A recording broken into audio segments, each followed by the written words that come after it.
So hello guys, it is Shivam here. Welcome to a brand new video. So this is a complete Flutter beginner course that you are simply asking for. So before moving to this course, I want to simply show you the roadmap of what all things we are going to cover on this course. So here you can see that we will simply start with our programming basic, where we are going to cover all the basic thing that you need to simply know to write your first code in VS Code.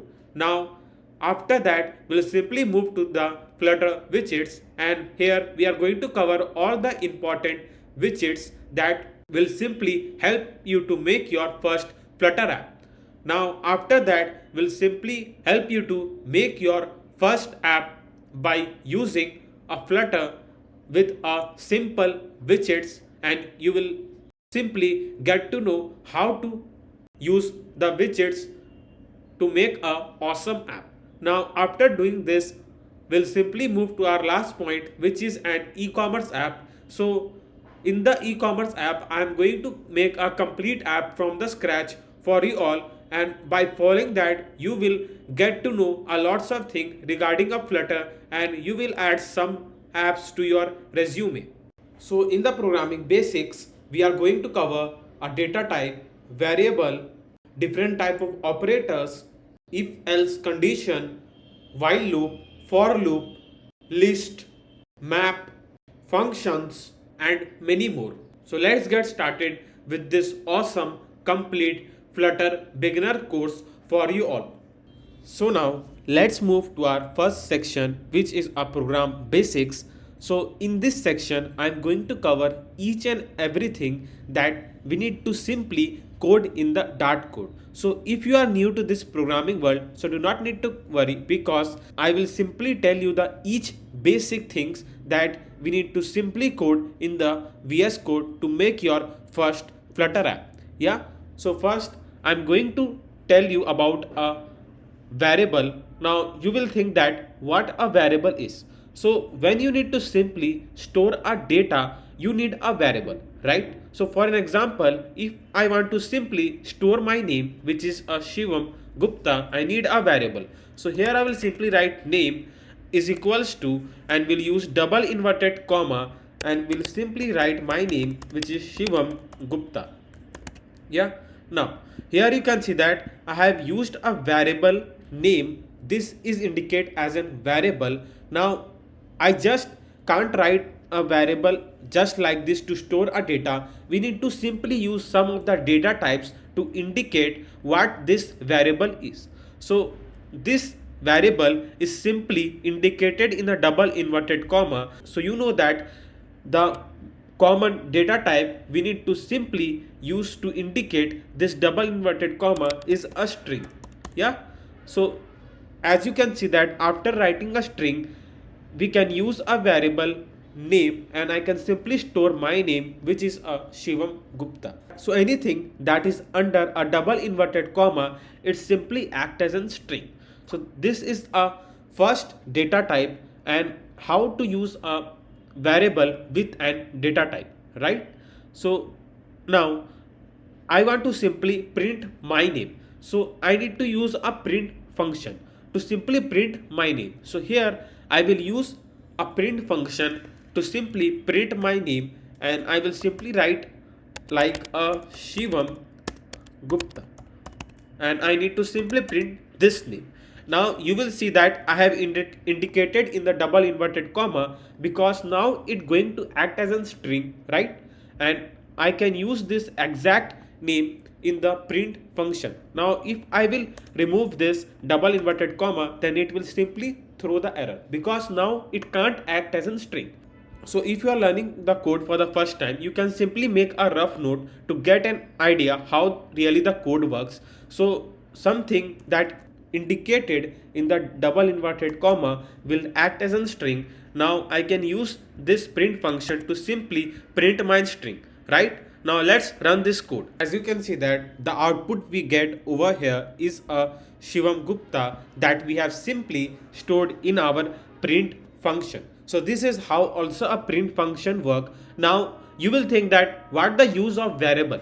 So here in the name variable, I have simply stored the name Shivam Gupta. So rather than writing a complete name, I can simply write a variable name here also. So I will simply write a name. Now to write this name, as it is outside this void main function, so we need to simply copy this string and we need to simply paste it something over here. Now I will show you that, like, we have stored a Shivam Gupta in the variable name, and here I'm going to simply print that variable. Now I'm going to show you the output. Now I'll simply hot restart the app, and here you can see that we'll get an output Shivam Gupta. So this is how you can simply store a string in this variable, which is a name, and this is an data type. So this is our first data type, which is a string, and the string is just indicated with a double inverted comma, and the something you simply stored in the double inverted comma will act as a string, right? So you get to know what is an variable and what is an first data type, which is a string. Now for an example, here I'm going to use the next data type, which is an integer. Now I need to simply store a number, like for an example age of any person. Then I need to use an integer, which is our second data type, and in the integer we can simply store a age, and here I can simply store his age like 18. So this is a number and this is a variable name, which is an age, and this is a data type, right? So you get to know the difference between a data type and the variable, and how we can simply store a number by using a integer data type. Now if I want to simply print like addition of two numbers, I can also do like this. Like I can use a print function and I can write 27 plus like 18, sorry, 27 plus 18, and here I will simply get an output.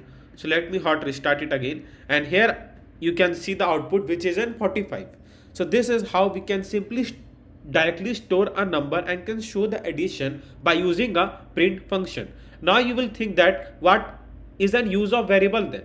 Now if we have stored some value in any variable, I can directly use that variable over here, which is an age, and I simply write the age that we have stored can simply increase by 18, and now we can simply show the value like 36. So the 18 simply comes over here in this position. So 18 plus 18 will be give the output, which is a 36. So right, so this is how you can simply use an integer, which is our like second data type.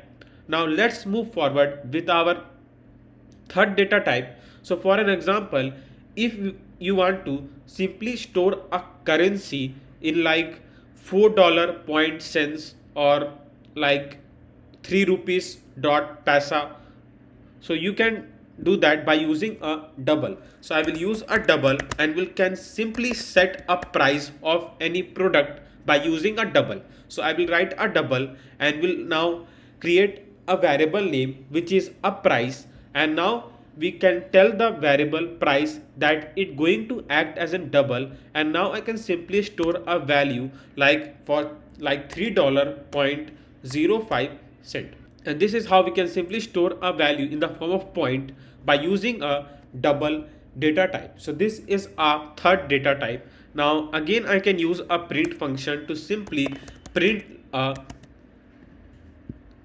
our price, which is 3.05.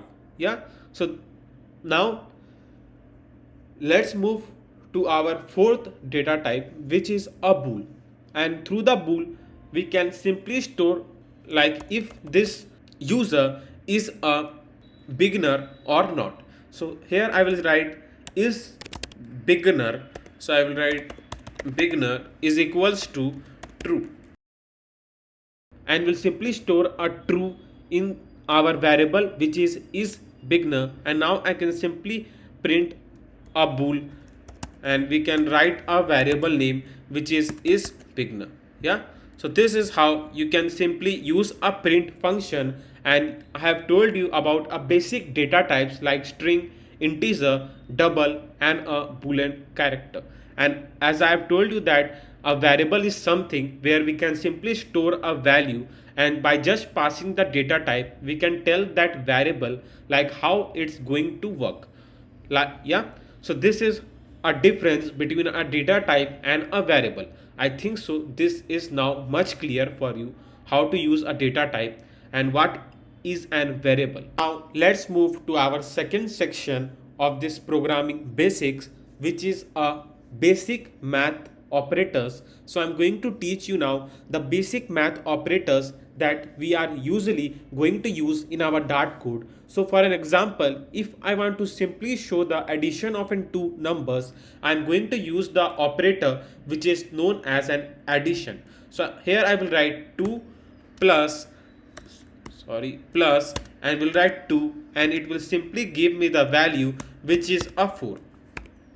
Yeah, so here is a first operator, and I will simply use a print function so that I can show you the case of all the operators that I'm going to teach. So I will simply write 4 plus 4, and here I'm going to get an output which is an 8, right? Yeah, so here you can see that we have simply get an output which is an 8. Now let's move to our second operator, which is an subtraction. So for an example, if I want to simply subtract a two number, I need to use 4 minus 1, which simply get a result like 3, and we can use over here in a print function. So write 4 minus 1, and here I will simply get the output which is 3. Yeah, so this is addition, subtraction. Now if you want to multiply a two number, you need to use a number first and an operator which is our multiplication operator, and here I am going to use the second number, and the output we are going to get is 6, and we can do a same case over here. Yeah, so this is how you can get 6, which is our multiplication operator. Now let's move to our fourth operator, which is an divide. Now if you want to divide a number, then you need to simply use a divide operator, and here is a divide sign, and here I need to write a second number, and the result will get is 2, and you can write same thing over here. Yeah, so this is how you can simply get a result, and you will see that when you are going to use like 8 divided by 4, then you will get a value in the form of double, because you can see it has written 2.0. Now let's move to our fifth operator, which is a module, and module simply gives us the remainder when you simply divide a two number. So for example, if I will simply write 9 and I will pass a module sign, and here I will simply divide a 9 with a 4, so the remainder we are going to get is a 1. So through the divide we simply get a quotient, and through the module we simply get a remainder. So these are the two different cases of using a divide and a module. So here if I will write a 9 module 4, then here I am going to simply get a remainder which is 1, right? So these are the two different cases of how to use a divide and a module to simply get a quotient and a remainder.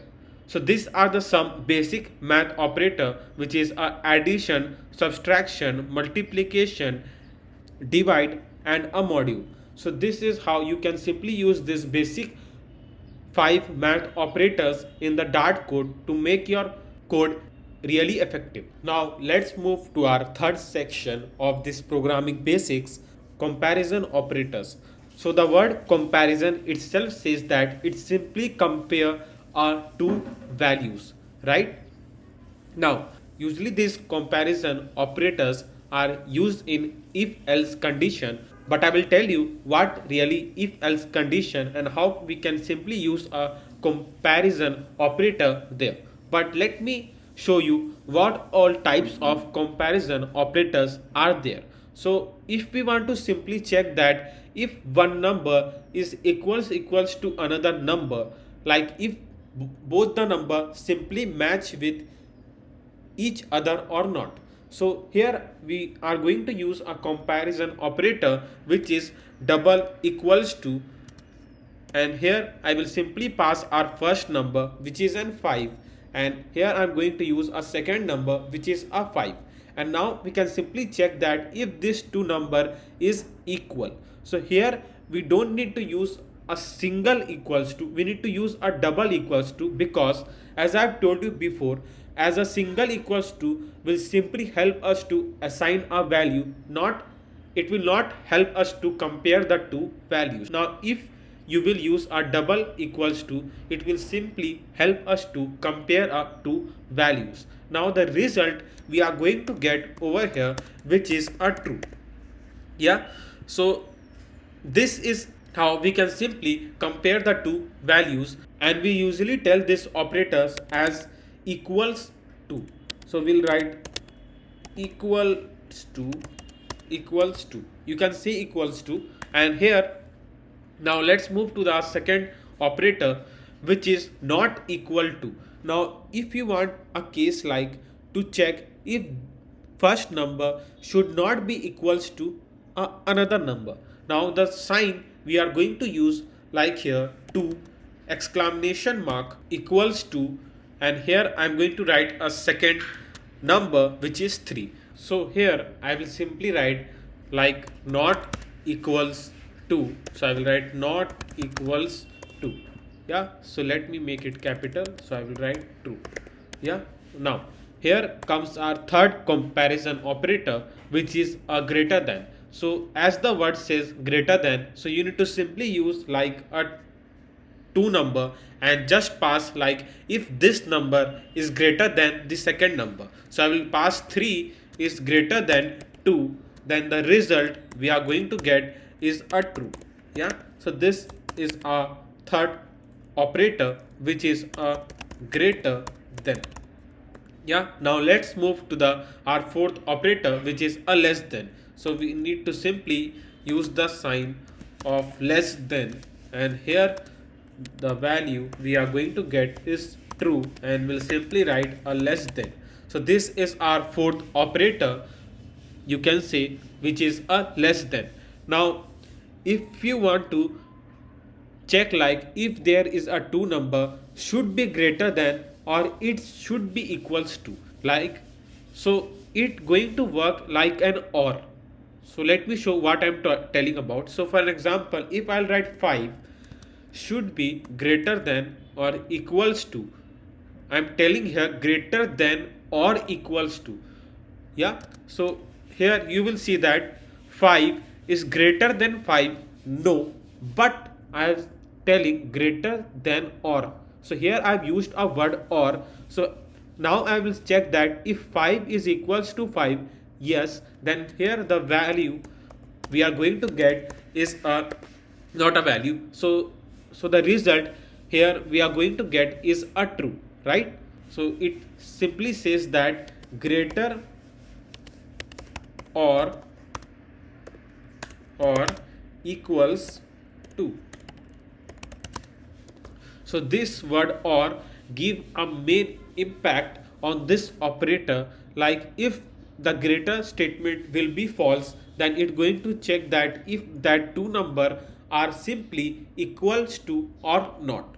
Yeah, so if both the case will be false, then it will simply show the result false, or either of the one cases will be true, then it will simply show the result which is true.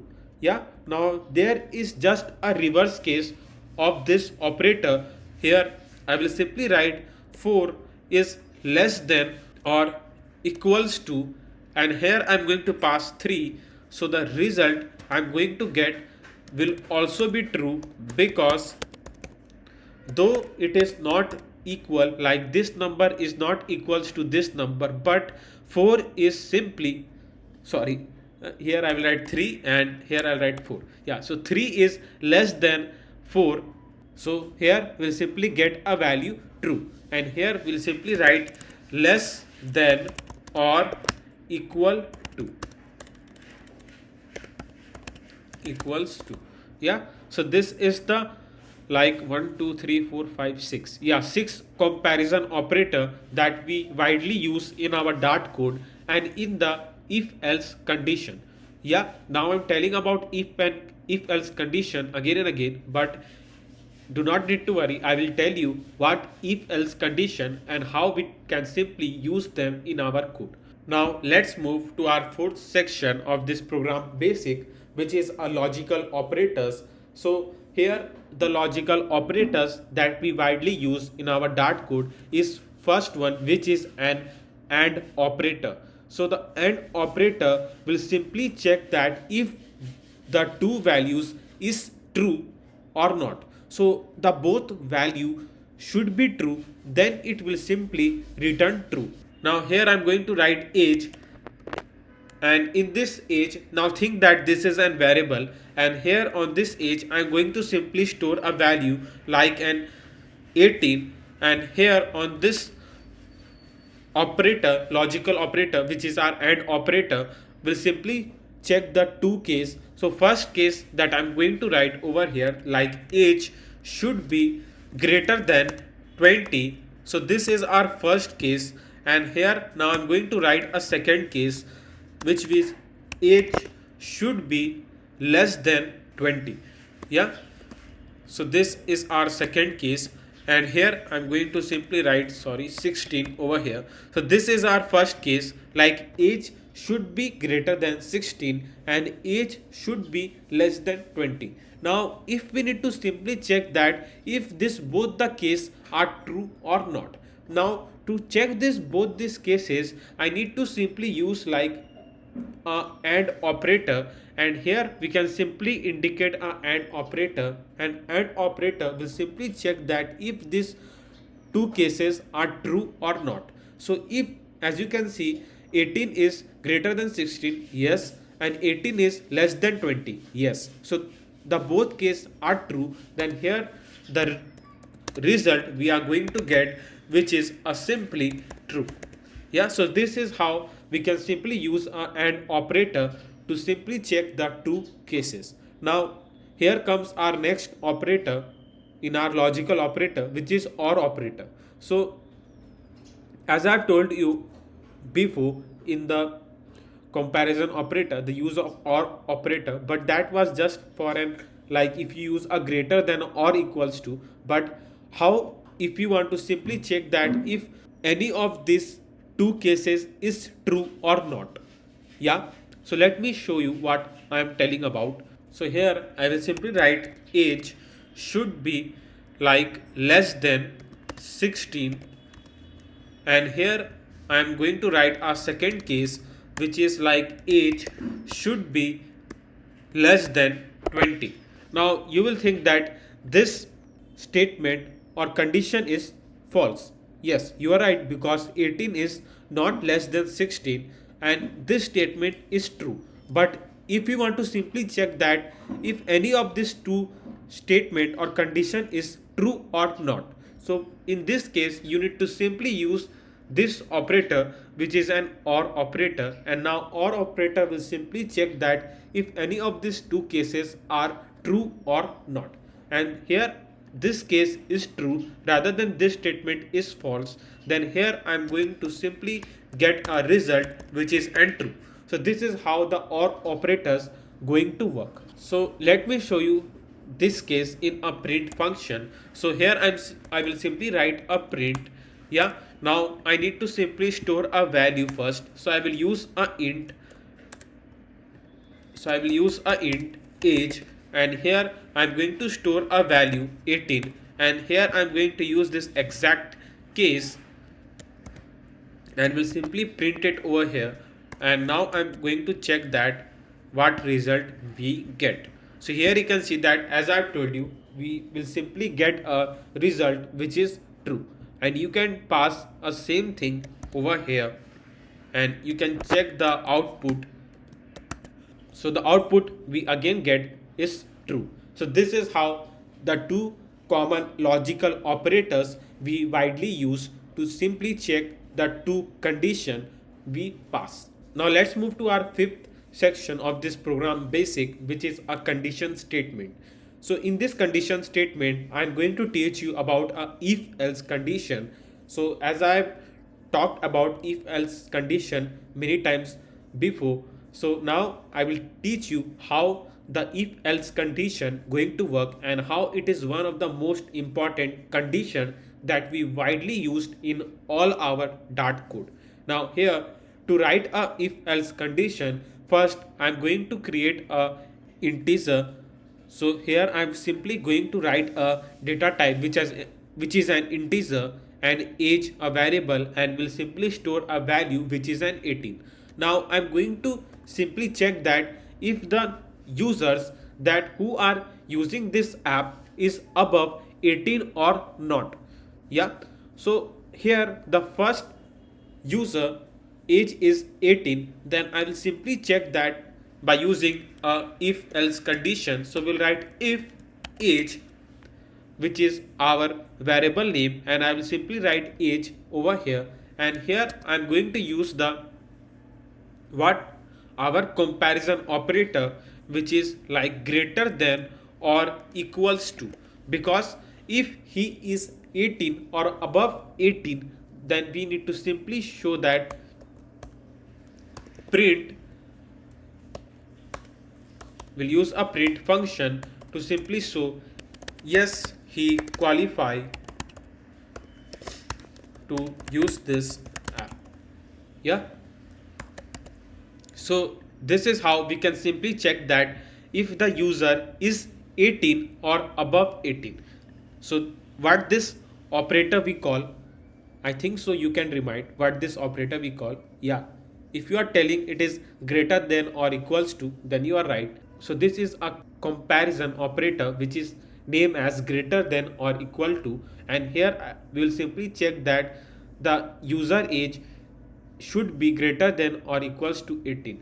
Now if this statement is false, then we'll simply move to our next case that we are going to write, which is an else, and in the else we'll simply print the output like no, he didn't qualify to use this app.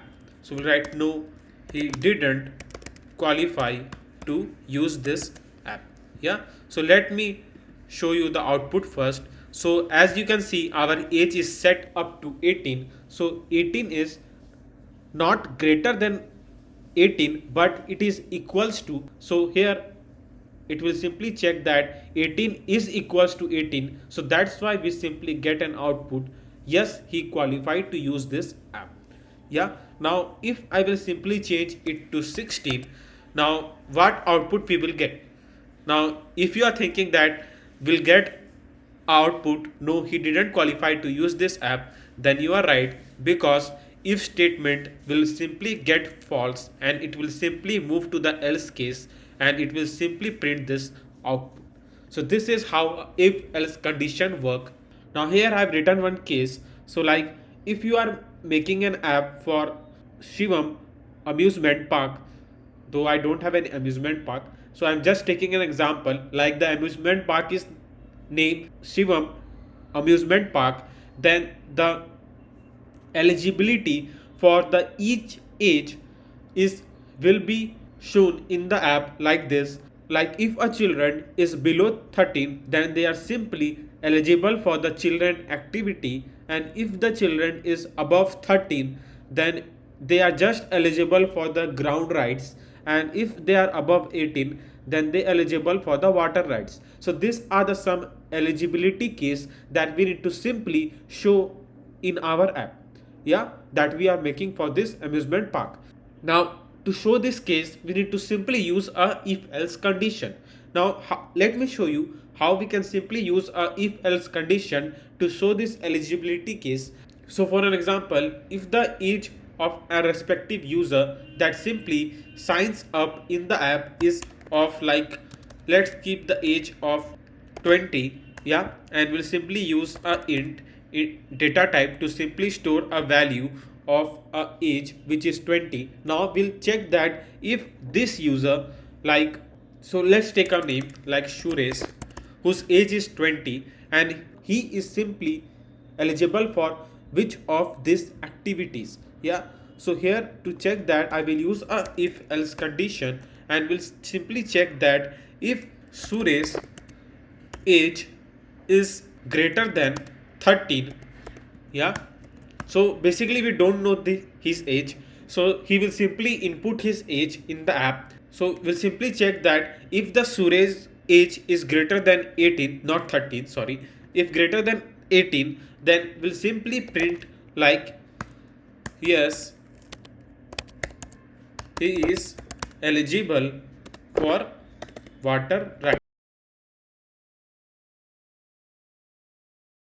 Now here we have wrote a first condition like if the Suresh age is above 18, then yes, he is eligible for water rights. Now here we need to simply check our second case if this statement will be false, like if the Suresh age is not above 18, then we'll check that if the Suresh age is above 13.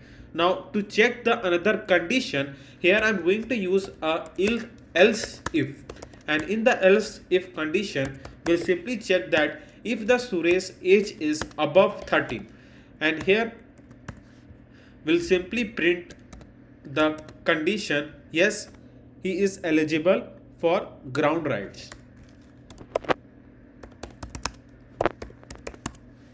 Yeah, now these are the two conditions, like if his age is above 18, then we'll simply print this, and if not, then the workflow, or you can say a code flow, will directly move to this else if case, and it will simply check that if the Suresh age is above 13, then it simply print this output. Now if this statement is also false, then the last condition that simply left, so we'll simply pass that in the else condition that his age is below 13, and we need to simply print like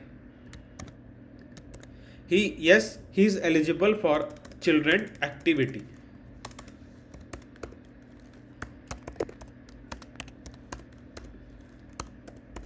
Yeah, so this is how we can simply write a condition by using the if else condition. Now let me show you the output, because we have simply set up the Suresh age up to 20. Now we'll simply hot restart the app, and here you can see that yes, he is eligible for the water rights, because as the condition for this amusement park is like if the user age is above 13, he is simply eligible for the water rights. So here we simply get our output yes, he is eligible for water rights. Now let's make a Suresh age up to 12, and now let's check the case, and we'll simply get like yes, he is eligible for a children activity. Now his age is below 13, so he is just eligible for a children activity. Yeah, so this is how we can simply print this. Now let's keep the age 15, and let's check our second case. Yes, he is eligible for the ground rights, because his age is less than 18 but his age is more than 13, so that's why it simply moved to the else if condition. Now let me explain you how the code flow work over here. So for an example, in the if condition you have written this condition, and if this statement is false, then the workflow will simply move to the else if condition, and here it will simply check that, and if this condition is also false, then it will simply move down. Now the else condition is that condition if any of the statement above else is like all the statement, not any, if all the statement above else are false, then else will simply show the condition, or you can say the output that he has.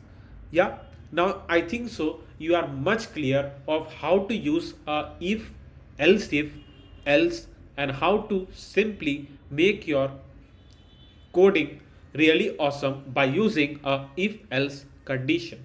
Now let's move to our sixth section of our program basic, which is a while loop.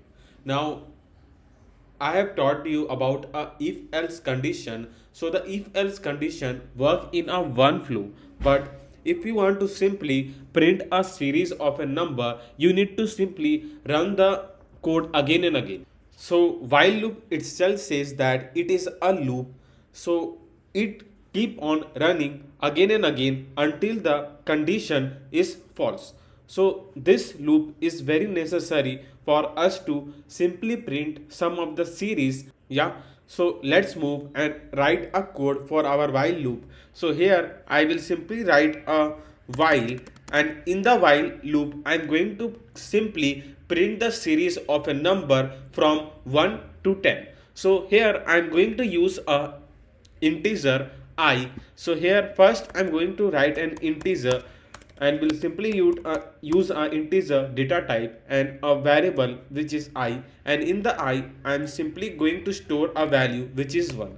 And here, as I told you, we'll simply print the series of a number from 1 to 10, like 1, 2, 3, 4 up to 10.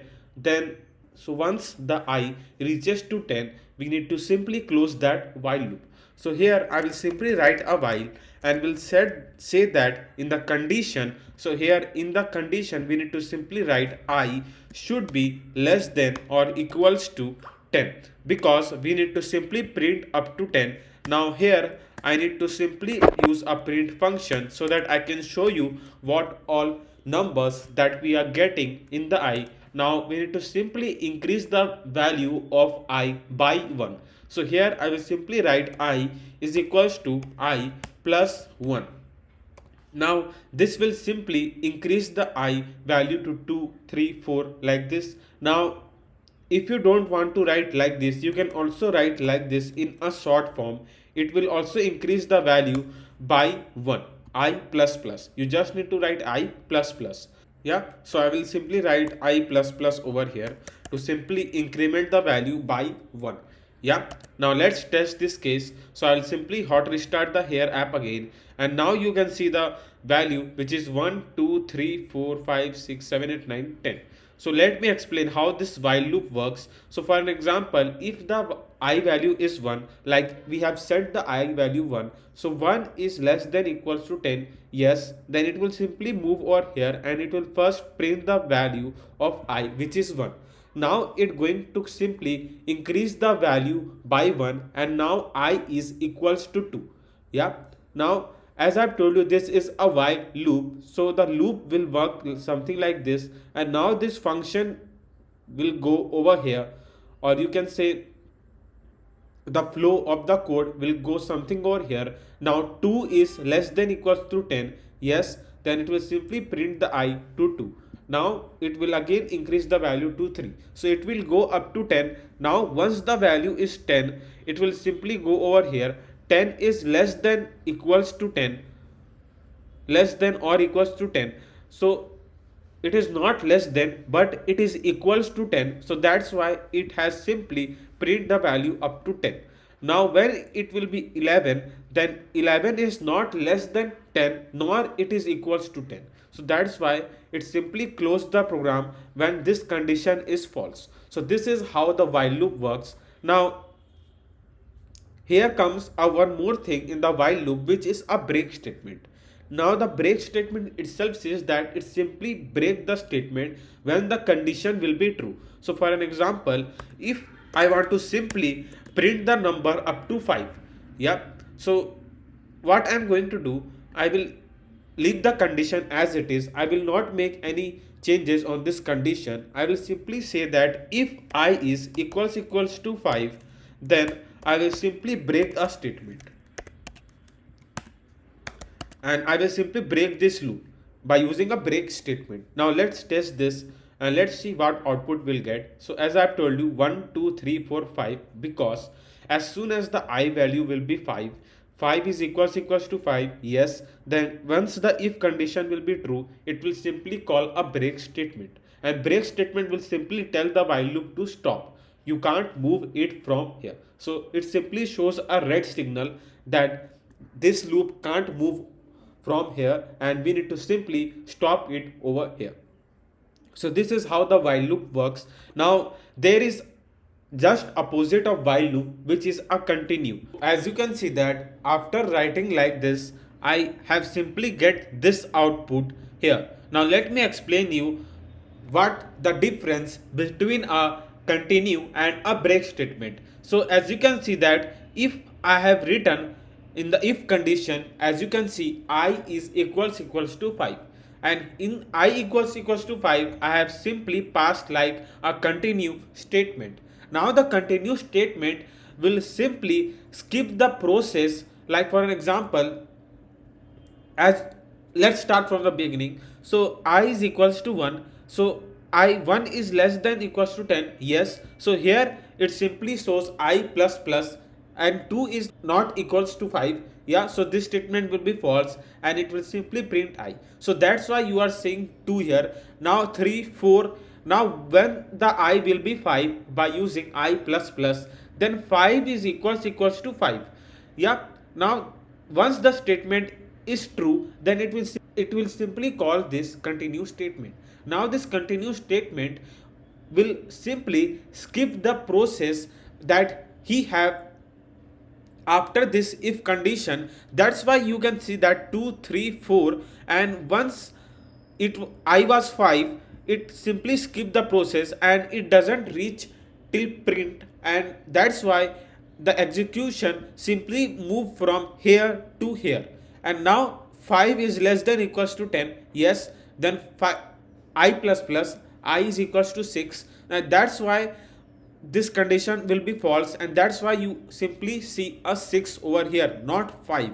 So continue statement will simply tell that to keep on moving the loop, do not stop the loop, but simply skip the case if we have find any of the condition is true.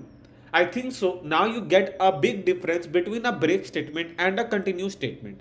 So the break statement will simply close the whole loop, but continue statement will skip the process and it will say that a while loop to keep on moving until the condition is false, yeah.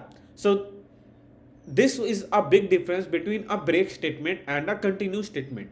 So you can simply use a break and continue statement to simply make your work easy in the Dart code, yeah. So this was all about a while loop, a break statement and a continue statement.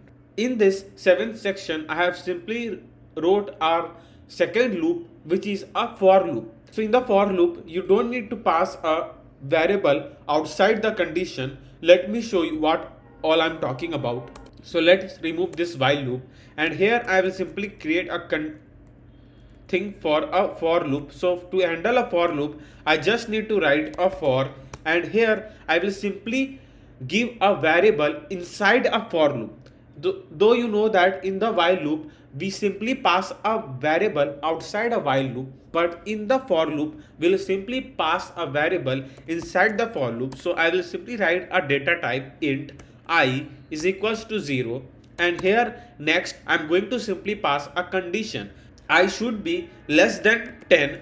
So this is the one most important thing. So for an example, if you are writing a variable over here and you need to simply write a next condition, don't separate it with a comma because it will simply throw the error. So use a semicolon over here, and here we'll simply write that I should be less than 10 and again semicolon.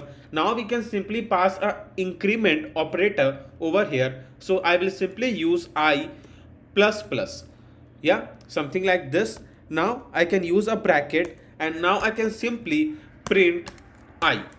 So this is just a 2 line to simply write a for loop and print the series of number from 0 to 9, or if you will pass equals to, then you can simply print from 0 to 10. So you can see that there is a lots of difference between a while loop and for loop. Most of the developers are widely use the for loop over a while loop because as you can see that to write a syntax for the for loop is very easy rather than writing a syntax for a while loop, because in the while loop you need to pass a lots of thing. Rather than a for loop you can simply pass a like data type, a condition, a increment operator into a one statement. So this is a big difference between a for loop and a while loop, and I have also told you why the most of the developers used a for loop rather than a while loop. Now let me show you the output that we will get here. So here you can see the output 0 to 10, and we can simply print a series of a number from 0 to 10. So this is how you can simply use a for loop. Now this is a for loop, but you will see that there is one more thing in the for loop, which is a nested loop. Now you will think that what is nested loop? So nested loop is something where you will simply combine a one loop over the another, something like a stack widget. But don't get confused with a stack widget. I'm going to cover a stack widget also, like different type of widgets that we widely use in Flutter. So here it has written a for loop.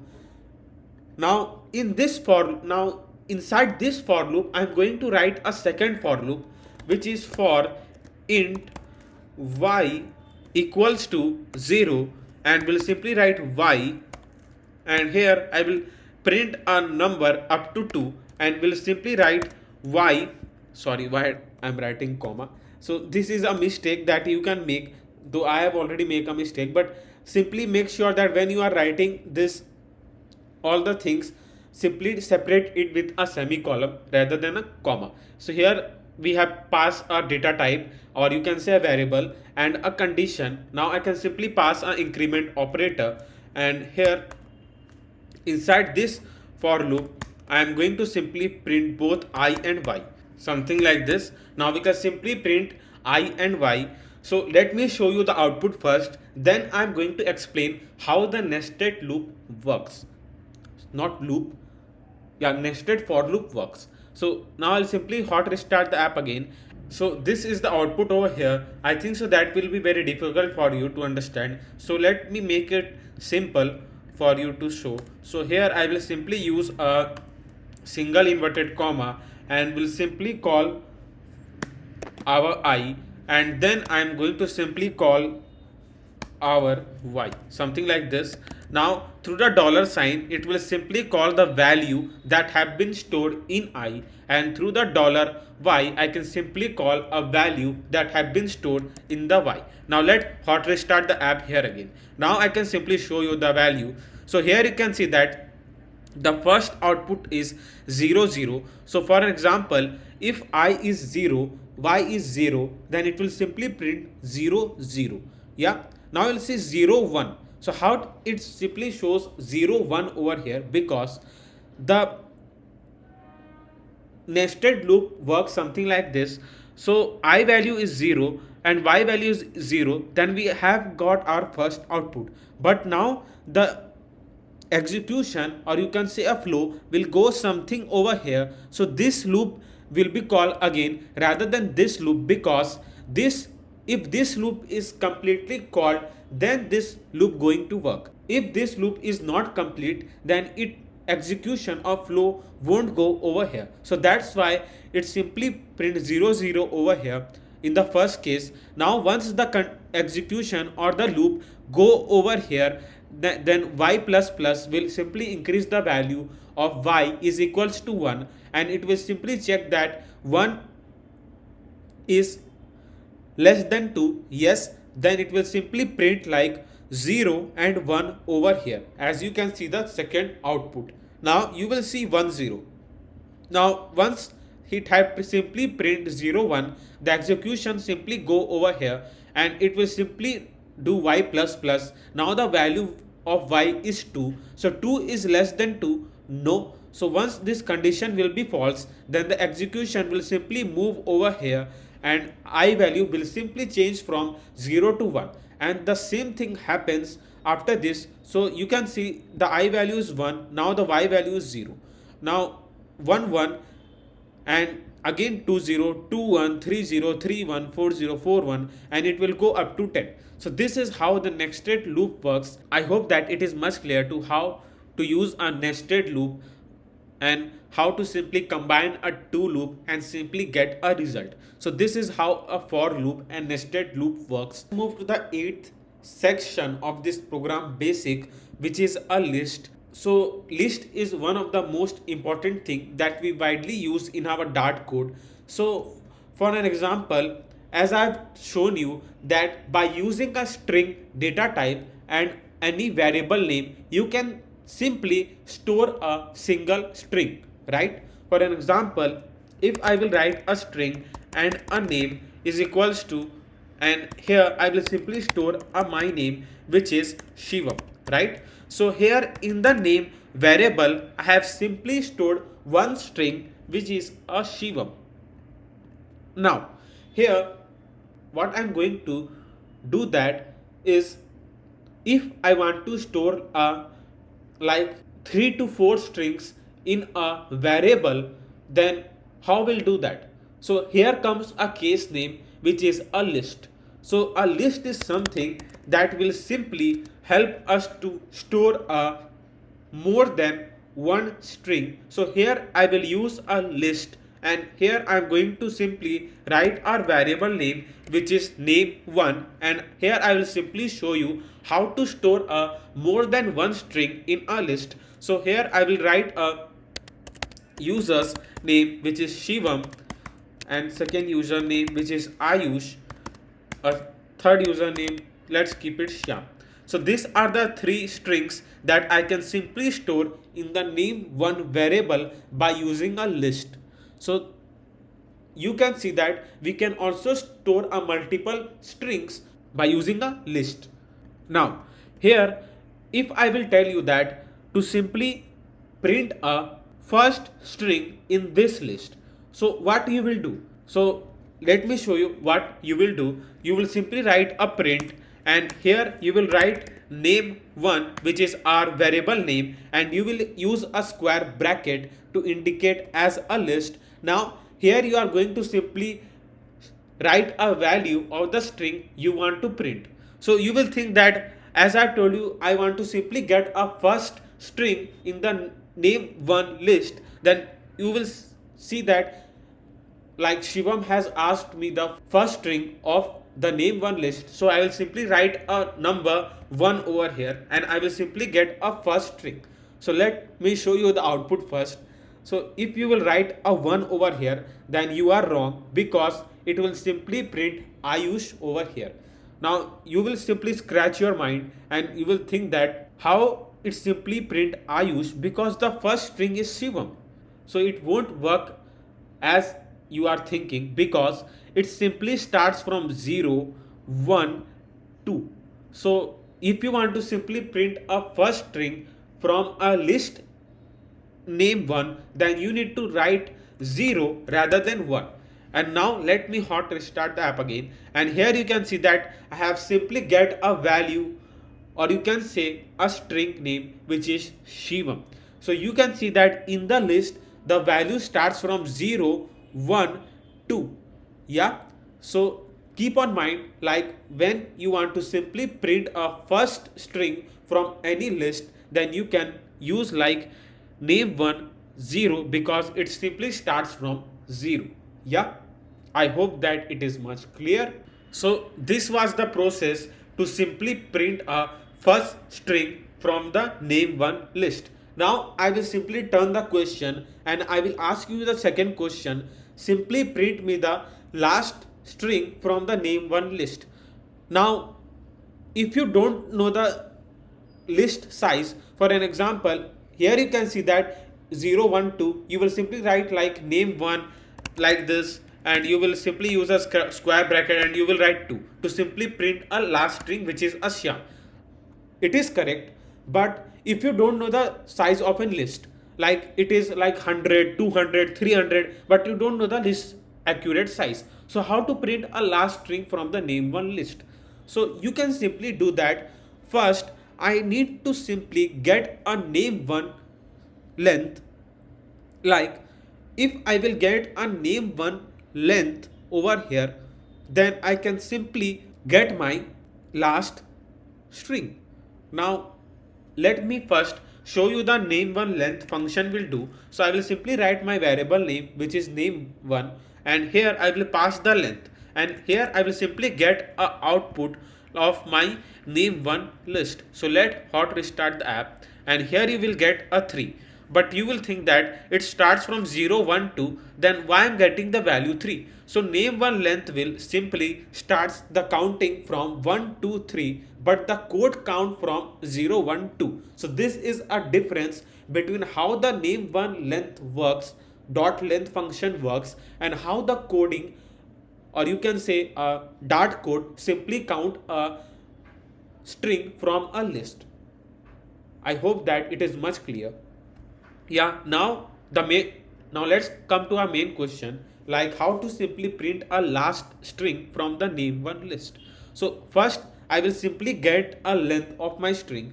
Now if it simply decrease by 1, because as the coding language simply count the first string 0, then I need to simply pass a -1 over here.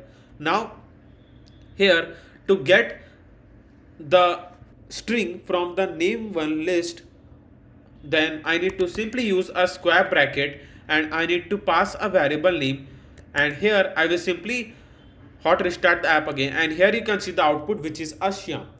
Yeah, so this is how I can simply get a last string of any list. There are some more functions that simply make your list function very easy. So for an example, let's keep that this is a club. So let me change the variable name1 to club. Yeah, so for example, this is a club, and the club member are Shivam, Ayush, and Shyam. Now here I've got one question to simply check that if the name variable like Shivam is a member of the club or not. So I will simply ask you one question, like Shivam is a member of the club or not.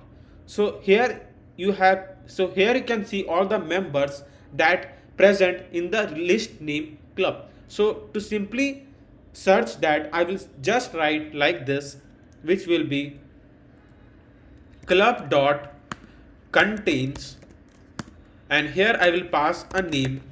So here it simply says that if the club list contain has the name Shivam in it or not.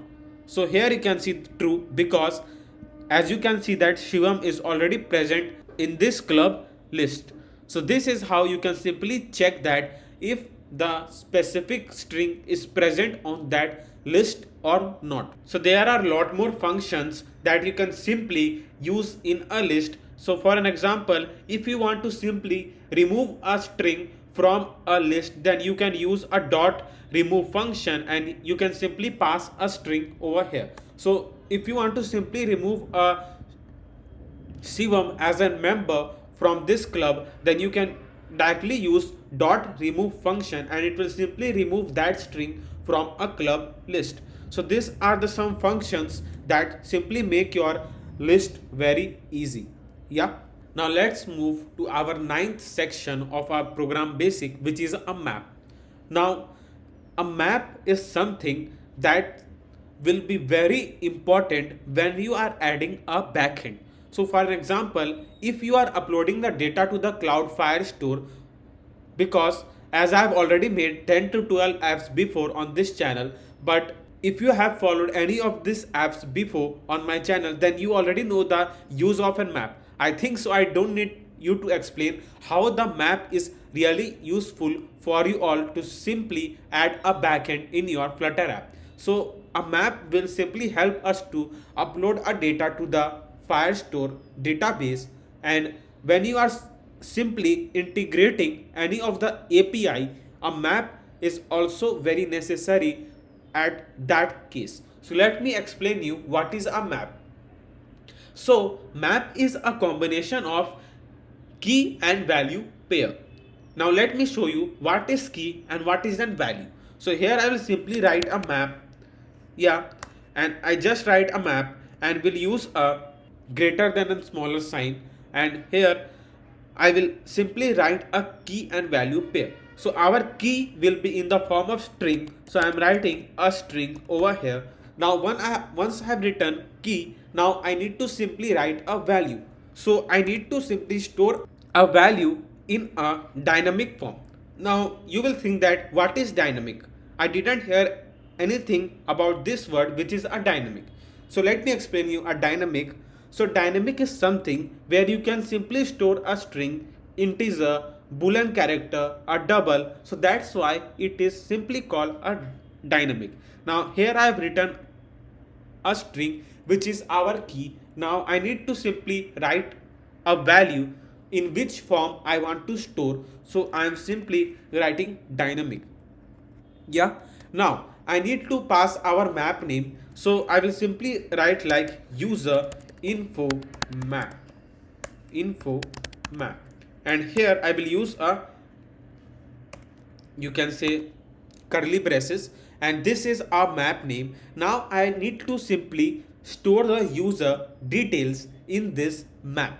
So I will simply pass a string because our value is in the form of the string. So that's why I've written string over here, and in the string first I want to simply pass the user name. So here I will write a name, and now the dynamic.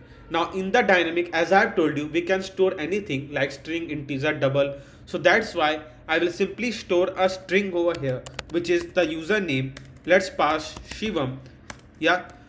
Now I want to simply pass his age. So as the key is string, so we need to again write in the form of string, and here now I can pass his age. So I can simply pass an integer like this. So this is the age that we have passed. So name, age. Now you want to simply pass like address, so you can pass an address, and here I will simply write an address, something like this. So this is how the map works, and it simply shows a combination of key and a value pair. As I've told you, the map is very important thing that help you to simply upload a data to the files to database or any of the backend you are using. It will also going to help you when you simply integrate any of the APIs in your Flutter app. So do not get confused like what is a map, as I simply tell you that in one line, map is a combination of key and value pair. And this line will simply cover all the things related to the map. Now let's move to the last section of this program basics, because we have almost covered all the things that we need to simply start a coding in the Dart code. So here I have wrote a function that I'm going to tell. So if you are writing a function, that function will simply make your code easy, and through the function you can simply write a clean code. Now to write a function, I will simply use a void. Yeah. Now in the void I will simply write my function name, which is a total sum. Now this function will simply add the two numbers and give me the result. So this is the function that I'm trying to make. Yeah. Now in this function, first I will get an integer of a value. So I will simply write int a, and I will simply get a value of the another variable which is b. Now to show the sum, I will simply pass a sum is equals to, now I will simply write integer sum is equals to a plus b, and I need to simply return sum over here. Now here comes a main thing that I'm trying to teach you, is that if you are passing a void and you are thinking that I can use a return function, then you are wrong, because a void will simply don't allow to return any of the process that you are running on that function. So if you want to return a value, then do not pass a void over here, then it will simply remove that error, right? Now let's call this function over here. So I will simply write a function name which is total sum, and here I'm going to pass a value which is 10, and a 12. Now let's run the code and let's check the output over here. So let me print the sum because I didn't get a print.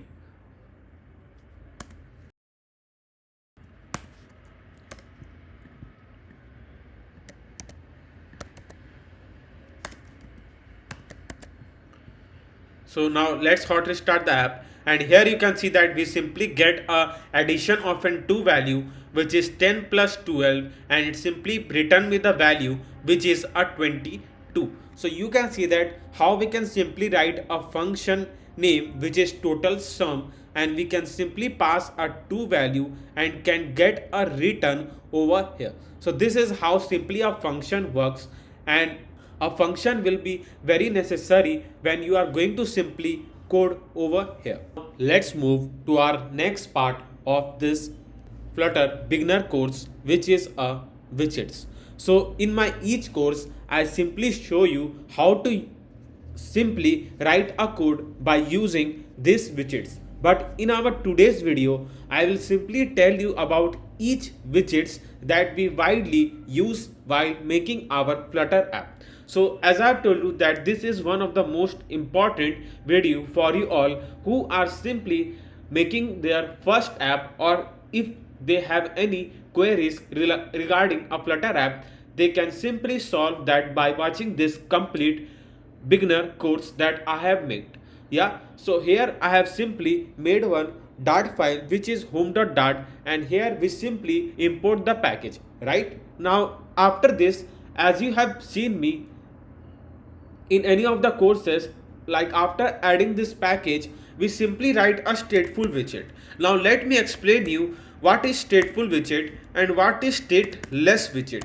So there are two things, a stateful widget and a stateless widget. So a stateful widget is something where we can use a set state. So as you can see in the stateful widget, I can simply use a set state over here. So by adding this set state, init state, I can simply add a backend by using a stateful widget. Yeah, so you have seen that I have widely used a stateful widget rather than a stateless widget, and in the stateless widget the data are static, they can't be simply changed. Or if you are adding a backend with your Flutter app, then always use a stateful widget rather than a stateless widget, because if you are getting a data from the Firebase or from any of the APIs, the data is not static, because we can simply change a data when we are getting from any of the backend. Yeah, so this was a big difference between a stateful widget and a stateless widget. Yeah, I hope that it is much clear why I prefer to use a stateful widget rather than a stateless widget. Now here in the home.dart file, let's move to our second widget, which is a scaffold. Now you will see that I usually write a scaffold first, then I pass a body, and in the body we keep on writing a different widgets over here. Now the reason for writing a scaffold widget is because, so in the scaffold widget, if you simply move the cursor to the widget, you can see that there are lots of things that you can simply add on this widget. So this is how the VS Code simply make it easy for you to get more about a widgets that you are using. So in the scaffold widget, you can simply use a floating action button. Yeah, so through the floating action button, you can simply add a post, upload a file. So this is one of the main thing, floating action button. And one of the most important thing is a bottom navigation bar. So the bottom navigation bar is the feature that almost present in all the app. So through the scaffold widget, you can simply use a bottom navigation bar also, and you can use a bottom navigation bar and can pass the items and can use this navigation. Yeah, now you can also use a drawer. Basically a drawer, something like this, will simply appear over here. After a drawer in the scaffold widget, you can also pass a app bar. So the app bar is also one of the important feature that you simply see in all the apps. So basically you can see that scaffold widget is something that simply help us to design the app in our way, and without a scaffold widget we can't design main features that we simply needed to make our Flutter app.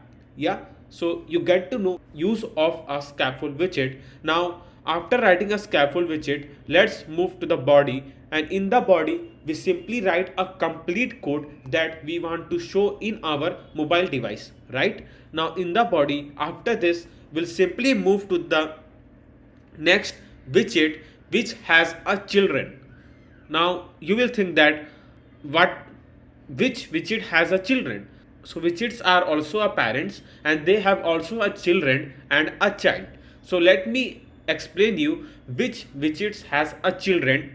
By children you can simply know that a widgets where you can simply pass more than one widget, because its name has been written in a children, and in the child you can just pass a one widget. So let me tell you what I am talking about. So here come our first widget which has a children, which is a row.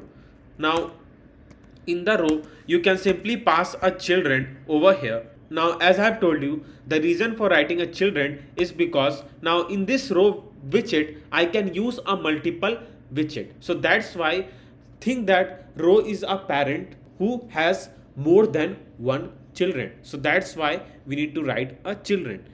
Yeah, now in this row I can simply pass like icon, and let's pass icons dot star, and let's pass the color, and we'll write colors dot yellow. Yeah, now let me provide some more icons over here, and let me increase the size of an icon up to.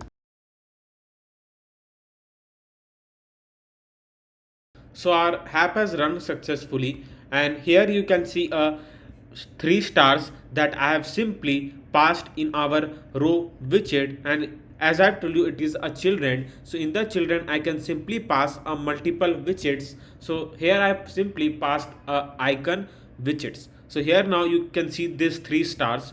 If not, let me change in a color red so that it will be simply clear for you to see.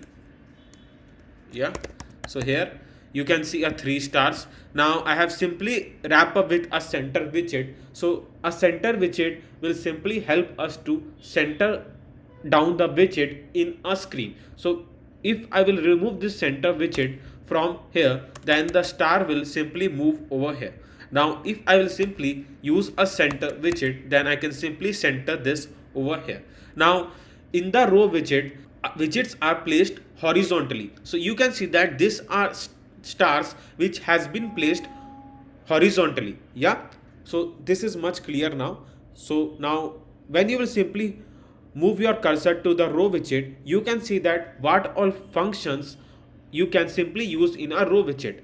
Now let me explain you some of the basic and the main functions that you can simply use in a row widget. So for example, if you want to simply bring this stars in the center of this screen, so you need to simply pass a main axis alignment dot center. Now the main axis will work horizontally, yeah, and the cross axis, it also have a cross axis alignment dot start, and this cross axis alignment will work vertically for this widgets. Right, I hope that it is much clear. Yeah, now if you want to simply provide a space between this all the widgets, you need to simply use dot, and you can see you can simply pass space around, space between, space evenly. Let's pass space evenly over here, and you can see that we can give a even space between these 3 widgets. Yeah, you can also pass a space between to give a maximum space between these widgets. So these are all the things you can simply do. Now if you want to move this widgets to the end of the screen, you can use main axis alignment dot end, and this is how you can simply move the widgets that have been stored in a row widget. I hope that it is much clear. Now let's move to our third widget, which is a column widget. Now the column widget is also a parent who has a multiple widgets. Now here I will simply use a column widget. Now you will see that, let me remove this. Now you will see that after passing a column widget, how the stars will be aligned. Yeah, so here you can see that after passing the column widget, the stars has been aligned vertically rather than horizontally. So as you know the difference between a column and a row widget, so column will simply help us to align our widgets vertically, right? Now here I want to simply bring this stars to the center of the screen. Now the main will work something like this in the vertical direction, and cross will work as a horizontal direction, just opposite of row widget. So here I will simply write, sorry, not a cross, I will simply write main axis alignment dot center, and it will simply center this stars, or you can say widgets. Now I will use main axis alignment dot end to move to the end of the screen, and main axis alignment dot space evenly to give a even space. So these are all the things that you can simply do in a column widget, and there are many more things, but the main thing you need to simply remind about a column widget that we widely use is a main axis alignment and a cross axis alignment. Now let's move to our fourth widget, who also has a multiple widget, and that has to be known as a parent with a children, is a stack widget. Now here in the stack widget, let me show you the case. So to explain a stack widget, I need to simply use our fifth widget, which is a container. Now the container is a widget who has only one child. Yeah, so we can only store a one widget over there. So here when I will write a container, I can't use a children because he has only one child. So think that container is a parent who has a one child. So I will use just a child, and in the child I can simply use a one widget, which is a text widget. You can use some other widgets, but you can just use a one widget over in the container. Yeah, now here I have used a text widget. Now in the text widget, this is our seventh widget, which is a text widget, and in the text widget we can simply pass the text that we want to show. So here I will use a text like, I will simply write my name, which is Shivam Gupta. Yeah, now here you can see the text, which is Shivam Gupta, which has been directly shown over here. Now here in the container I will simply pass the height and width. So you can also pass height and width like this, up to 300, and a width up to 300. Now you can't see the container now because there is no color we have passed. Now to pass a color to the container, you need to simply use a decoration, a box decoration color, and we'll simply pass colors dot, let's pass red over here, and now you can simply see the container, and this is a container size that we have simply passed over here. Now if you want, you can decrease the height and width, and the container size will automatically decrease with the height and width you pass over here. Yeah, so this is the property where you can pass a height and width to the container. Now in the box decoration, you can provide a lots of things. Like if you want to provide a border radius to this container, you can simply use a border radius dot circular, and will simply pass 20, and this is how you can simply pass a border radius to your container. Yeah, now if you want to provide a border, you can use a border dot all, and the color, which will be colors dot white, and we have simply passed the color to this border, and now you can see the border. Let me change the color to black so that we can see. Yeah, now you can see some border, but if you want to increase the thickness of an border, you can simply use a width, which is 2.0, or let's keep it up to 5.0. Now you can simply see the border that we have provided to this container. Yeah, so there are many things you can use in a border decoration. Like a box decoration, sorry, you can also pass an image. And for example, if you want to simply give a shape to this container in a circle or rectangle, you can use a shape. You can use a shape box shape dot circle. But if you are passing a shape box shape dot circle, please make sure that you won't pass a border radius, because it will automatically change in a circle. So remove a border radius from here, and it will simply change your container to a circle and save with a rectangle. Yeah, so these are the two things that you can pass to give a shape to your container. Yeah, now this was some basic things that we widely use in a container.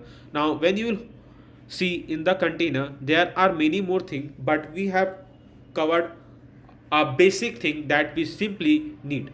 Yeah, now let's move to the text widget. Now if I want to simply center the text widget over here, you already know that you can use a center widget, something like this. And here, if you want to see the change the color of this text widget, you can use a style, a text style.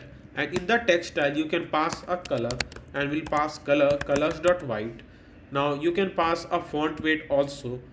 We'll pass a font weight. So font weight will simply help you to provide a different variation to your text that you have passed. Yeah, you can use font weight dot bold, font weight dot w500. So these are some of the variation, or you can say a thickness of an text widget that you can simply manage. Yeah, right. Now if you want to see increase a font size, you can use a font size. It is 30.0. Let's pass 30.0, or you can use 20.0. Now you can simply see the text clearly. And there are many properties that you can use in a text style, like font size, font weight, I've already told, letter spacing, word spacing. Yeah, so these are all many things that you can simply pass. Now in the decoration, I will write decoration, a text decoration. And if you think that I need to simply provide a underline to this text widget, you can use dot underline, and it will simply provide the underline to this text widget. And if you want to change the color of this underline, you can use a decoration style, and you can pass like a text style, sorry, you can use a text decoration style dot. Like if you want to show the line in the dashed or dotted form, you can also do that. You can use like this. I think so it is clear or not. So you can also pass the text underline in a dotted form, or many more thing. You can pass a decoration colors dot white, and you can simply change the color of this underline you have passed. Yeah, so these are all many things that you can simply do in a text widget. Like you can also pass overline. It will simply move the line above this text widget. And you can also write like this also, underline, line through, something like this. You can provide a line through to the text you have passed over here. Yeah, so this was all the basic things that we need to simply learn in a text widget. Now let's move, as I was teaching about a stack widget. So while covering a stack widget, we have simply covered a container and a text widget, right? Now let's move, and here in the stack widget, I'm going to simply create one more container over here. Yeah, now here I will simply change the color of an second container to black. Now you will see that color of an container we have passed above this container has been overlapped with this container. Now let me show how you can simply see the widget that is behind this container. So let me change the color to black, something like 12, and black 45. Yeah, so now you can see that while passing the color with a low frequency, you can simply see the color of the behind the container. Yeah, so if now I will simply decrease the height of a container up to 100, now you can simply see that there is a container overlap with another container. So this container has been overlapped with this container. So this is a stack widget all about. So like when you want to simply overlap one widget over the another, you can simply use a stack widget. Now a word itself says a stack. So in the stack you simply keep on putting one thing over the another. So this is how this widget works. I hope that now stack widget is also much clear. Move to our seventh widget, which is an image. Now for an example, if you want to simply show the image in your Flutter app, you will use image widget, right? Now here I have written a column widget, and now inside this column widget I will use image. Now here you will see that after writing image, it simply show me the option like image.asset.file.network. Now in the .network you can simply use an image that is in the form of HTTP link. Yeah, so when you are simply getting a data from a Firebase storage which is simply in the form of the link, you can use image.network. Now if you are simply picking a file from your phone gallery, you can use image.file. Now if you have simply saved a image in your asset folder or any of the folder you have named, you can use image.asset. So these are the three different functions that you can simply use in image widget to show your widget in your Flutter app. Now I have simply used one image, like I have saved one image in my images folder, so I will use image.asset to show that image, and now I'm going to simply write images folder name where I have saved the image and an image file name. Now make sure that when you are writing the image file name, it should be exact that have been shown or written over here. Yeah, so I will simply write boy.jpg. Yeah, now if you think that by just writing this case I can simply get an image from my asset folder, then you are wrong, because it will simply throw the error something like this. Now to get the image, let's move to the prospect YAML, and we need to simply call the folder name that where we have saved all the image, which is our images folder. Now simply run this file. Now I can simply use this image over here. So this is how we can simply use an image by saving in any of the folder, yeah, by using image.asset. Now once the image have been shown, you want to simply increase the height and width of an image. You can simply do that by passing the height, and we'll simply pass the height 40, width 40. Yeah, and you will think that where the image gone. Don't worry, if you are passing the height and width, tell the image like how much size it should take. Like we need to simply fit that image, so I need to pass fit, and we'll write fit box fit dot cover. So we'll simply tell the image to cover the height and width that we have provided over here. So here you can see the image, though it's behind the phone screen. Now here comes a main thing, like you can use a padding widget. So here comes our 8 widget, which is a padding widget, and in the padding I can simply pass a padding dot only from the top, and will simply pass 50.0. So now you can see the image, and the padding simply provide a padding from above this image, which is up to 50, right? Now let's increase the height and width of an image so that I can see it clearly. Yeah, now you can see the image, and there are lot many things like fit box fit dot, fit height, fit width. You can use dot contain. So dot contain will simply set up the image by not reducing the image quality. So dot contain is also good, you can also use that. So cover a fill is something that simply fill the height and width. Fill will not care about image quality or anything, he just need to simply fill the height and width. So here you can see that the image simply look like it is completely stretched. so this simply lose the quality of your app. So the main thing I simply use while using image.asset is boxwidth.cover. So this is the main thing. It simply cover the height and width and also maintain the quality of your image. Now here if you want to provide the border radius to this image, you will think that let's wrap up with a container widget. So you will think that yeah, let's wrap the image widget with a container widget, and we'll use a decoration, a box decoration, and we'll simply pass a border radius, and we'll write border radius dot circular 20, and through this I can simply provide a border to this image. Then you are wrong.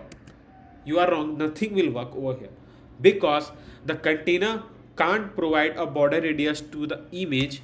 That's why I usually tell that wrap your image widget with a clip react widget. A clip react widget can simply help us to provide a border radius to our image. So we'll pass border radius dot circular 20, 1 2 3 go. So this is how we can simply provide a border radius to our image by using a clip react widget. Yeah, move to our ninth widget, which is a text field. So here I will simply write a text field. Now the text field is one of the most important widgets that I see that we widely use in our all the apps. So here I will simply use main axis alignment dot center so that I can simply center this text field over here.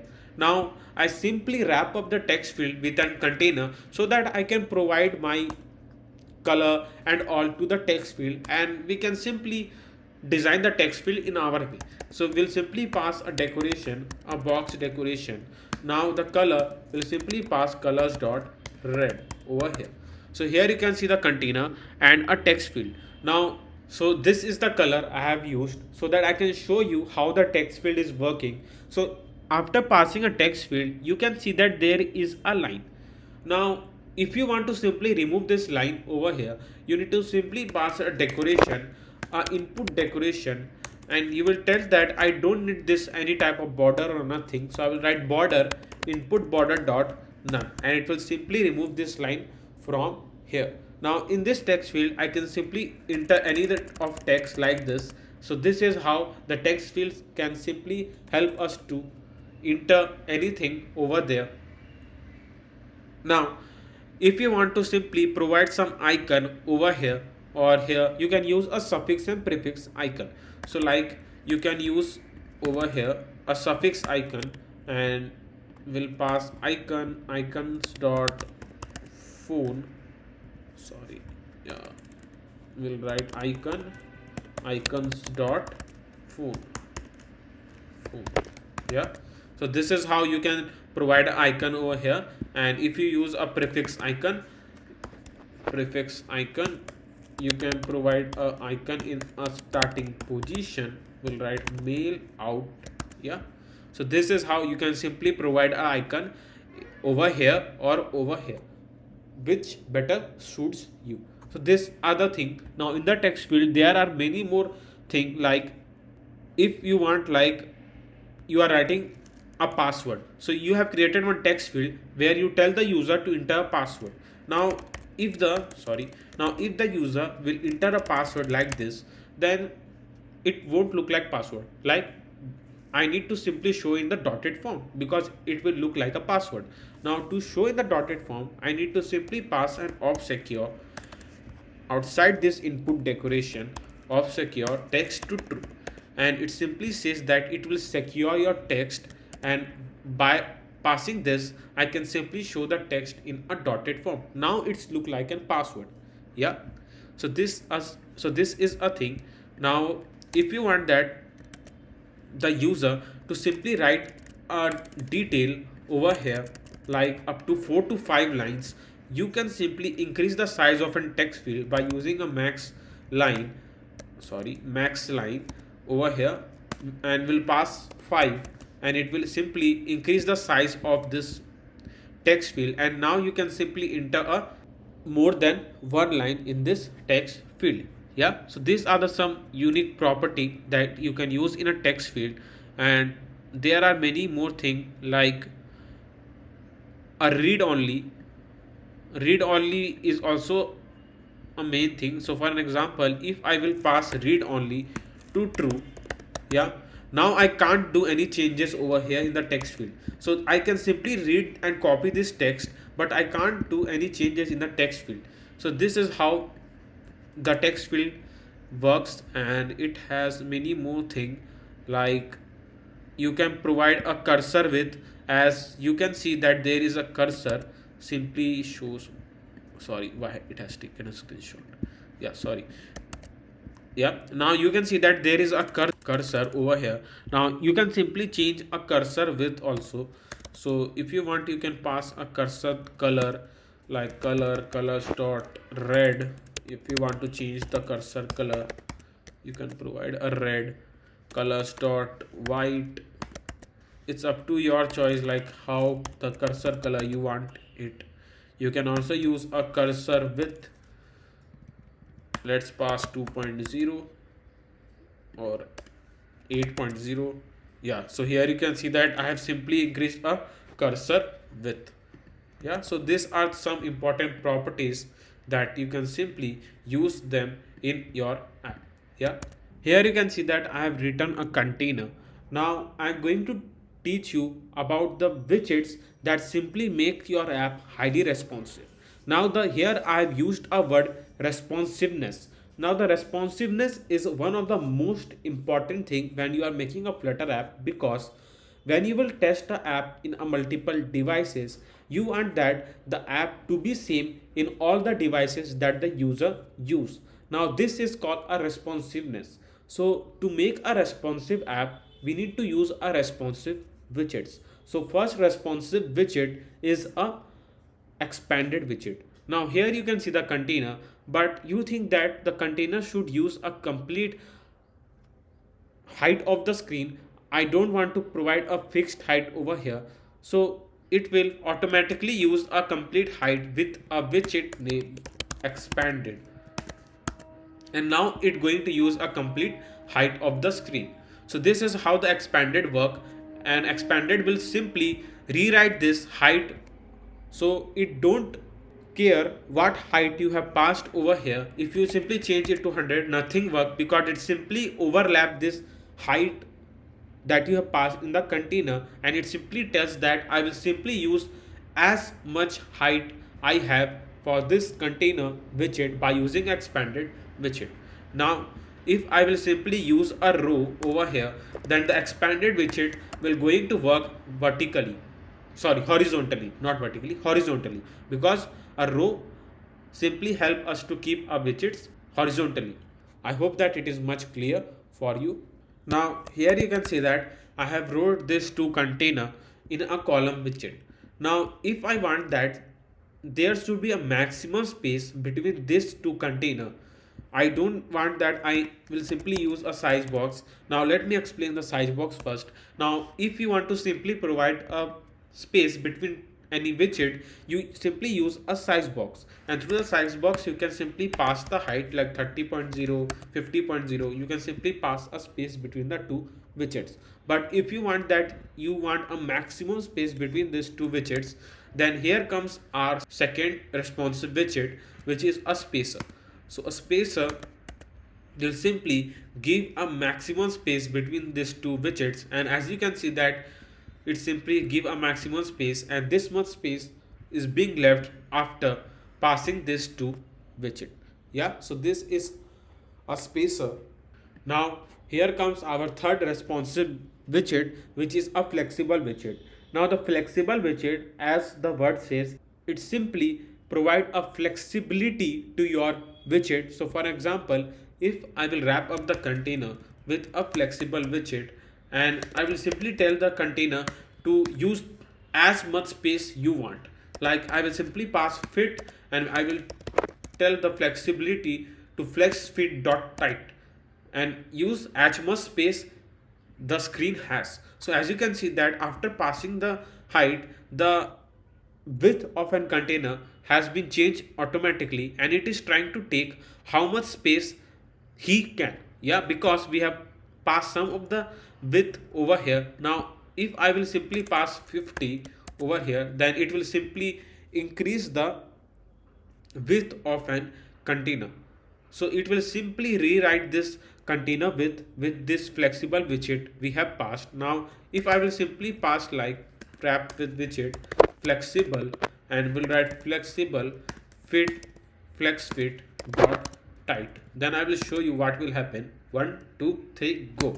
So this, you can see that now the property has been changed to 50-50, because as it's simply flexible widget tell the container to use as much space you have, and the flexible widget also tell this container to use as much space you have. So both the container decided to take let's a 50-50 thing, like 50-50 space, and here they have both have a 50-50 space. Now if I will change the flex fit to loose, then you will see that this container will now take very less space because it has been changed from tight to loose. Now a loose property will simply tell the container to use a minimum space. Yeah, so I think so you get to know a difference between a tight and the loose, how we can simply pass in a flexible widget. Now as we have covered our most of the widgets that we widely used in our Flutter app, so now we'll simply create our first app by using these widgets that I have simply taught you now. But before moving to our first app for this awesome Flutter beginner course, I want to simply tell you that many of the viewers are loving our videos but haven't hit that subscribe button yet. So show your support by hitting that subscribe button and be a part of our awesome Flutter family, because I'm trying to bring some more awesome series on this Flutter, and we have already made 10 to 12 apps before on this channel. So after learning this beginner course, you can simply follow that all the series and can simply add your some more apps to your app resume. So show your support by hitting that like and subscribe button. I hope that you have hit that like and subscribe button. Now let's move and create our first app. So this is a simple app that I will just create now by using a simple widget, which is a contact form app. So I will simply create one contact form where the user can simply see the image. Can we need to add two text field, or let's create three text field for our name, email and a password, and we'll also create one button where we can simply add this data. Yeah, so let's move, and first I need to simply show the app bar over here. So I will use a scaffold widget, and in the scaffold widget, as I have told you, we'll simply use a app bar. Now in the app bar I will simply pass a title, and here I will use a text, and I will pass my app name, which will be a contact form. So I am just creating one contact form so that any of the users can simply see my contact form and can contact me, right? Yeah, so here after writing a contact form, I need to simply change a color of this app bar. So here I will simply pass a background color, and let's keep the colors dot blue over here. And now we can simply change the color of an text widget. So we'll use a style, a text style. Now text style, and the color will simply use colors dot white, and we'll use font weight dot bold so that I can see the text clearly. So this is the our app bar we have created by using a scaffold widget. Right now let's move to the body, and here I've written a column widget. Now the reason for writing a column widget, because we want to simply show all the widgets in a vertical form, so that's why I've used a column widget. Now here first I want to simply show my image, so I will use the image.asset, because I have saved one image in the images folder, and will use images to, and will simply call images folder name and a boy.jpg. Now we can simply pass the height. Let's pass the height 50 with 50 and a fit boxfit.cover. Yeah, boxfit.cover. Now here you can see the image. Now I want to simply center this image. So you already know that we need to use a center widget. As you can see that it is very easy to code. You just need to keep like how to use all these widgets, and it is very easy to simply make your UI. Yeah, and now we'll simply pass the height so that I can simply pass a space from the top, and now I can increase the height and width of an image, which is this. Now if you want to provide a border radius, you already know that you need to wrap up the image widget with a clip react widget. Will use the border radius dot circular, and let's pass 30 or let's pass 60. Yeah, so here it is, and this is how we can simply pass an image. Now I want to simply show my name over here. So to show the name, I will use a container. Now, I will also teach you how to make this app responsive. So rather than passing a fixed width to the container, I will use a width over here, and will use a media query dot of context dot size dot width, and will simply tell a container to use a complete width of the screen. Now I'll simply use the height, like let's pass the height up to 40, and now we can pass decoration, a box decoration, color, let's pass colors dot blue. Yeah. Now here after a container, here you can see the container. Now you can see that it use a complete width of a screen, but I don't want that it simply stuck my left and right side of the screen. So I will simply write a margin edge inset dot only from the left 20.0. Yeah, so this is the container, or let's pass 30 and 30. Guess it is okay. Now we can pass a size box again, height 50.0. So these are the some details. Yeah, now we can simply pass 90, or let's keep it 50, I guess is okay. Now here I want to show first an icon, then my name. Yeah, or you can also show the text widget over here, so that you can simply tell that it simply shows my name over here. So first I'm going to use a text widget, and in the text widget I will simply write a name, that it is my name, which is simply going to show over here. I thought about like creating a text field and all, but for the text field and all we need to add a backend. But as I want to simply keep it simple, so I will simply create one contact form with a name, phone number, address, and just these three things. I guess it is okay. Now here we'll use a style, text style. Now the color will simply pass colors dot black, font size will pass 20.0, and font weight will be simply 4. Yeah, so here you can see the name. Now if you want to bring the name over here, you already know that what we need to do, we need to simply pass a cross axis alignment dot start, because column cross is like this in the horizontal direction, and main is in the main is in the vertical direction. So it is clear. Now after this we can also provide a padding. So we'll simply pass a padding to our text widget dot only from the left 20.0, or let's keep it 30, I guess, and we'll simply increase up to 24. We can use a size box again, so we'll copy and we'll paste it over here. We'll write 20, or let's keep it 10, I guess. Now here I can simply show my name.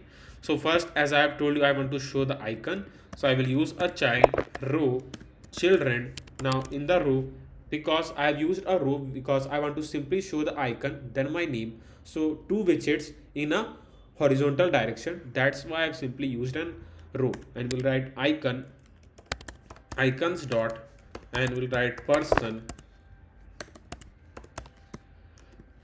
let's keep it person, and we'll simply pass the color, and we'll pass colors dot white. Yeah, I hope it is clear. Now we can also increase the icon size 30.0. We can pass the padding. So padding work inside the container and margin works outside the container. So these are the two different things between a padding and the margin. Yeah,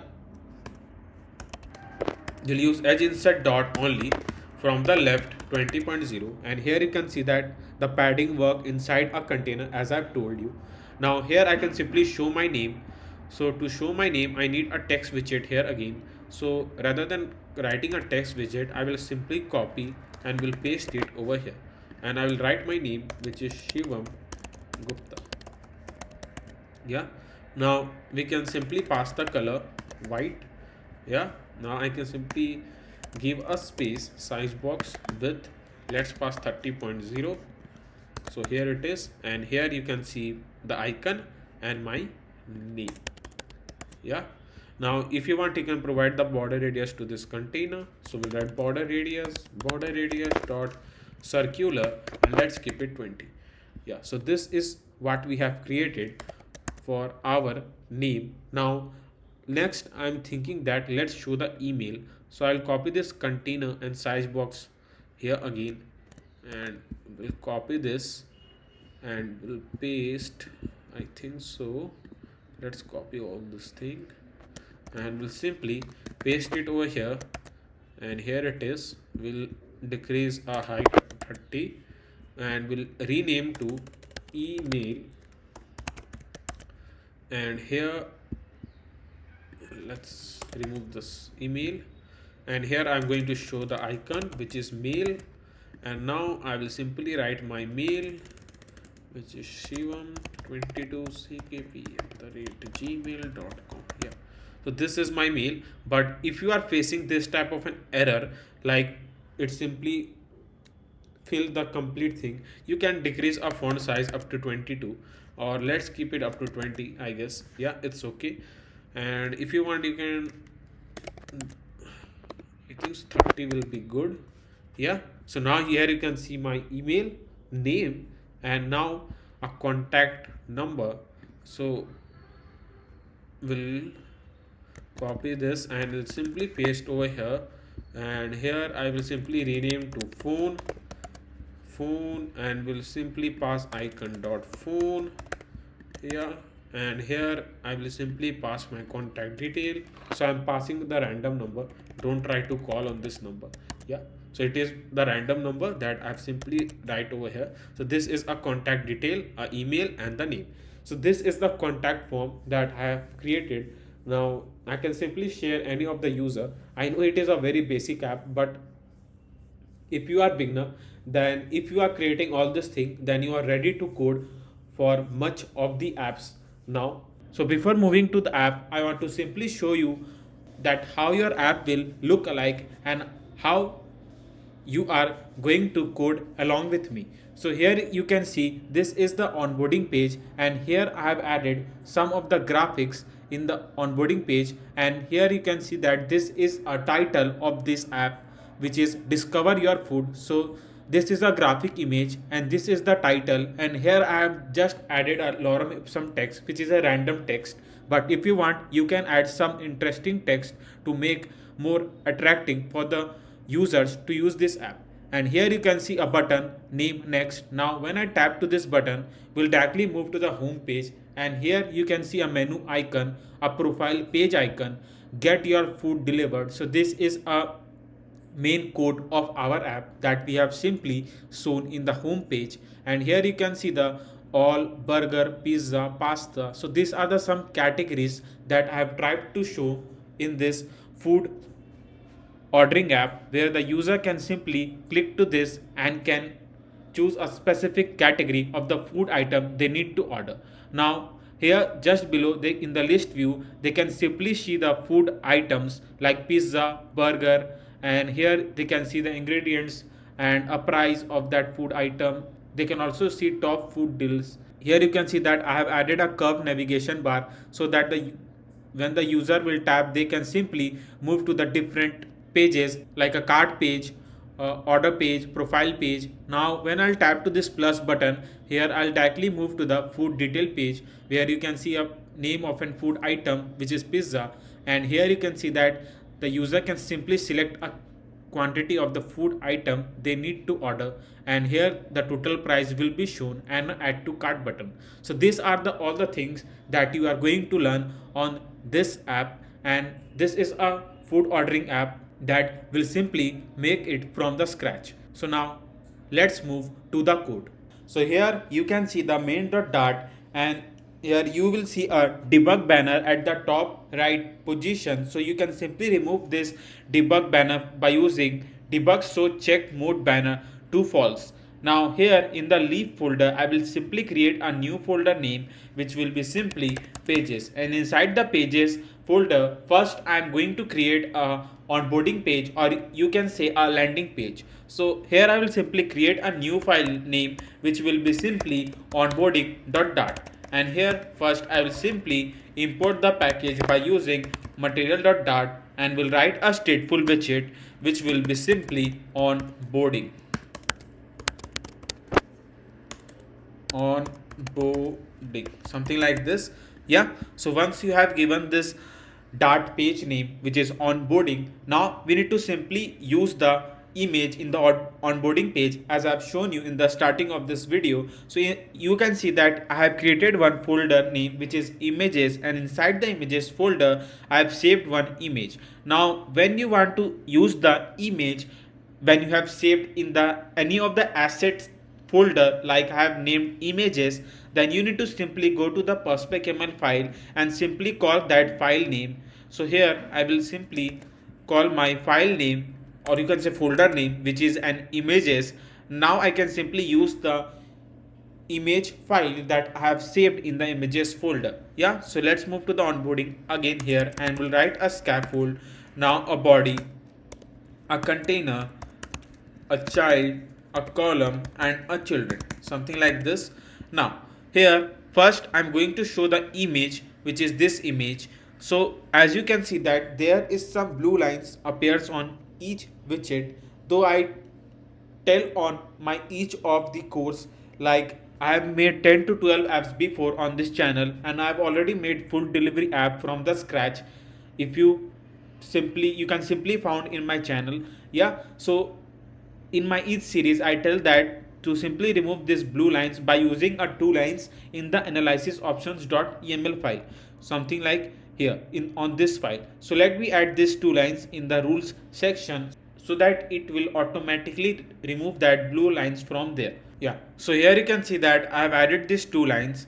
Now you can simply pause a video, or you can simply write this code over here in the rules section. So once you have done this thing, let's move to the onboarding.dart back again here, and here I need to simply write image.asset, and will simply write a image for images folder name, and will write image file name which is simply pan.png, png. Yeah, now we need to simply pass the color which will be background color, and will pass colors.white.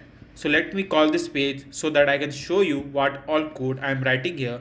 So I will simply call this page by writing onboarding. So we will simply write onboarding, and here you can see the image, but I need to simply decrease the image size. So I will simply pass the height. Let's pass the height 300, and let's pass the width 300, and a fit box fit dot cover.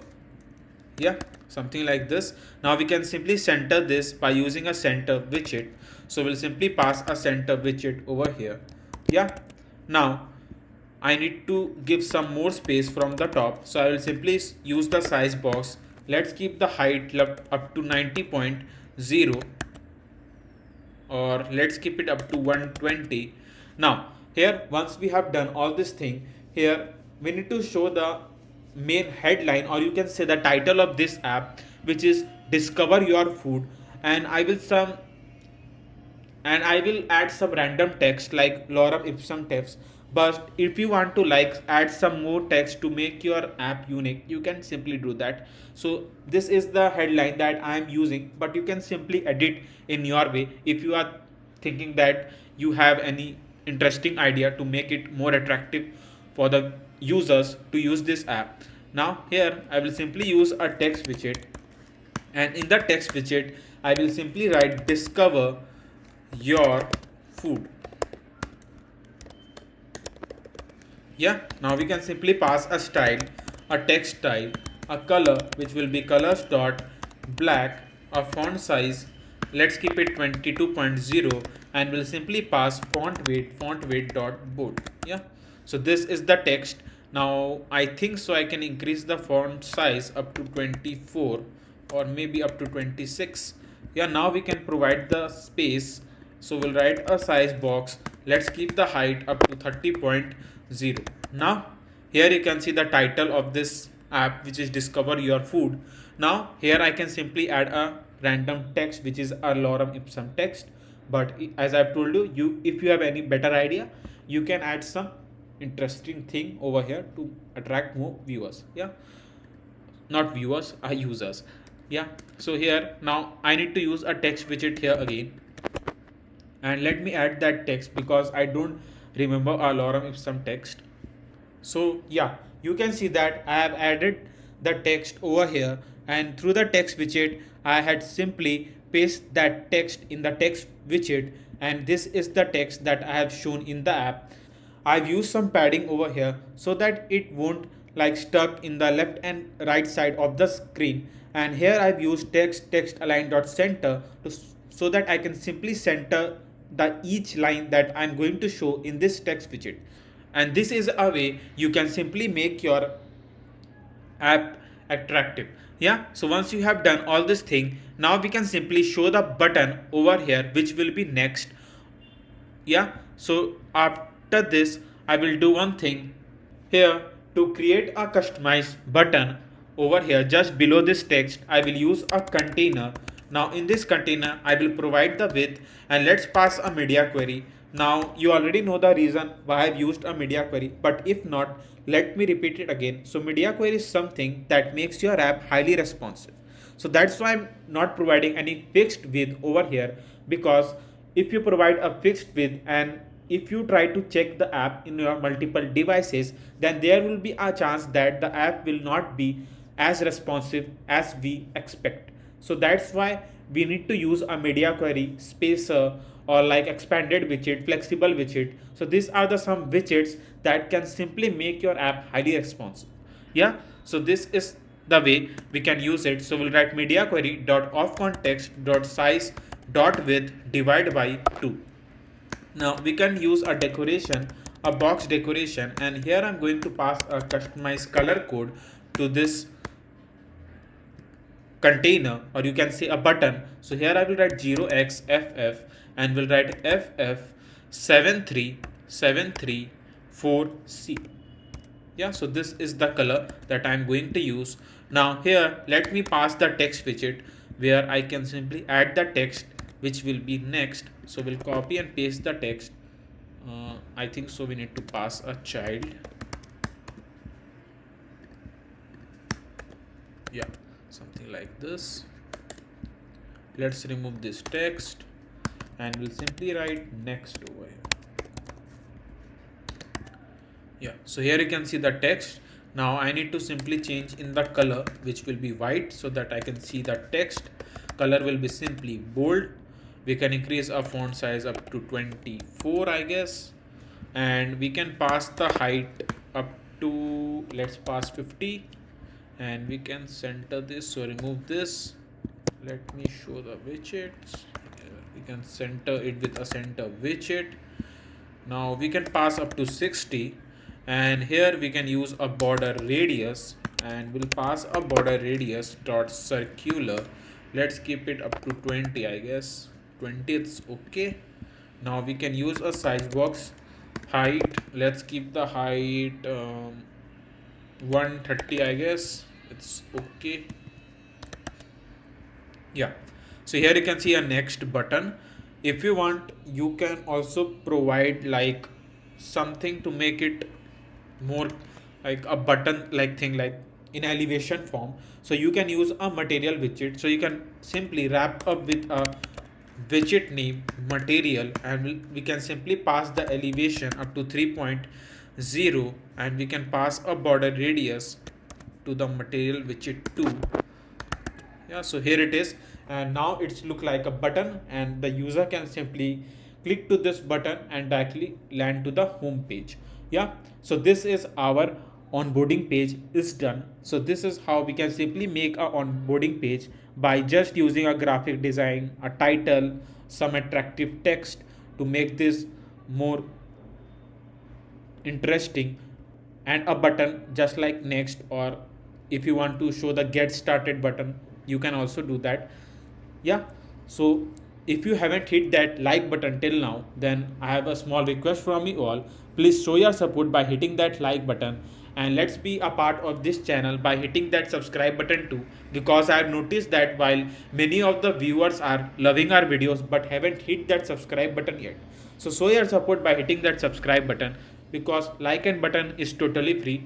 Yeah, so now let's move to the pages folder, and we'll simply create our main page of this app, which is home page. So we'll write home.dart, and here we'll simply import the package by using material.dart, and we'll write a stateful widget name which will be simply home, something like this.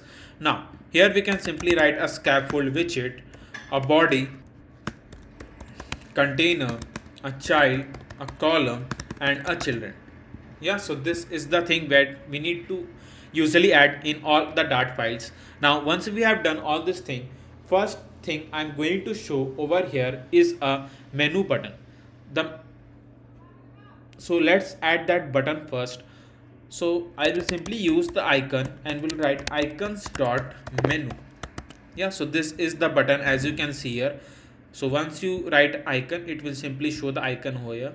So let's move to the home page by using home file name, and here you can see the button, but to show the button we need to add a margin to the container. So we'll write edge insert dot only from the top. Let's pass the margin up to 50, and let's pass from the left up to 20, and we can increase a size of an icon by using size 35.0.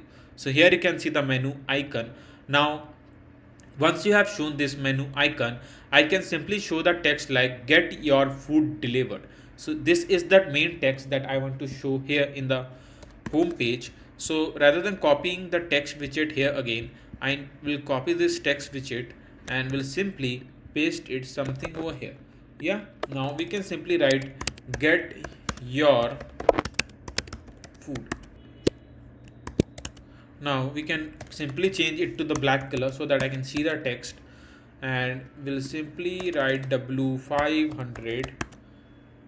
So here you can see the text. Now I need to bring the icon over here, so we'll simply write cross axis alignment dot start. We can pass a size box, I mean the height between these two widgets, which will be 40.0. Yeah, or let's keep it 30, I guess. Yeah, it's okay. Yeah, now we can use a text widget here again, and we'll show the text name delivered. So we'll write delivered. Yeah, and we can make it bold, so we'll write bold, and we can also increase a font size up to 30. Yeah, or let's keep it 26, and 30, I guess it's okay, or make it 30. It's up to your choice, like how you want to simply make your design and thing. Yeah, and 30. Yeah, so here it is, and here we can see the icon and the main text for our app. Now once we have done this thing, here I want to show the, you can say, a profile icon. Rather than icon, I'm thinking that let's show the user image over here, so that when the user will tap to his image, they will directly move to the profile page. So that will also indicate like this image will navigate them to a profile page. Yeah, so because 99% of the users who are using the app are smart, so they know that when they will tap to this image, they will directly redirect to a profile page. Yeah, so let's show the user image over here. So I don't have any user image in the images folder, so let me paste some random image. So I've added one random image which is a boy image. Now I want to show the image over here, so I need to wrap up the icon with a row widget, and we'll simply use image.asset, and we'll use images folder, which is our images folder. Yeah, now boy.jpg, and now we need to provide the height, which is 50, and let's keep the width 50 and the fit box fit dot cover. Yeah, so here you can see the image. Now I need to bring something over here. So what we need to do, main axis alignment dot space between, and we can provide the space from the right position to, let's keep it up to 20. We can provide the border radius, so we need to wrap up with a clip react widget, and here we need to use a border radius dot circular, let's give it 30. Yeah, so here you can see the image of the user, text. I think so there is lots of space between this icon and the text, I guess. Let's keep it up to 20. Yeah, now here once we have done this things, I need to show like a categories over here, a list of categories you can see. So like all, burger, pizza, or let me remind some more food items, burger, pizza, all.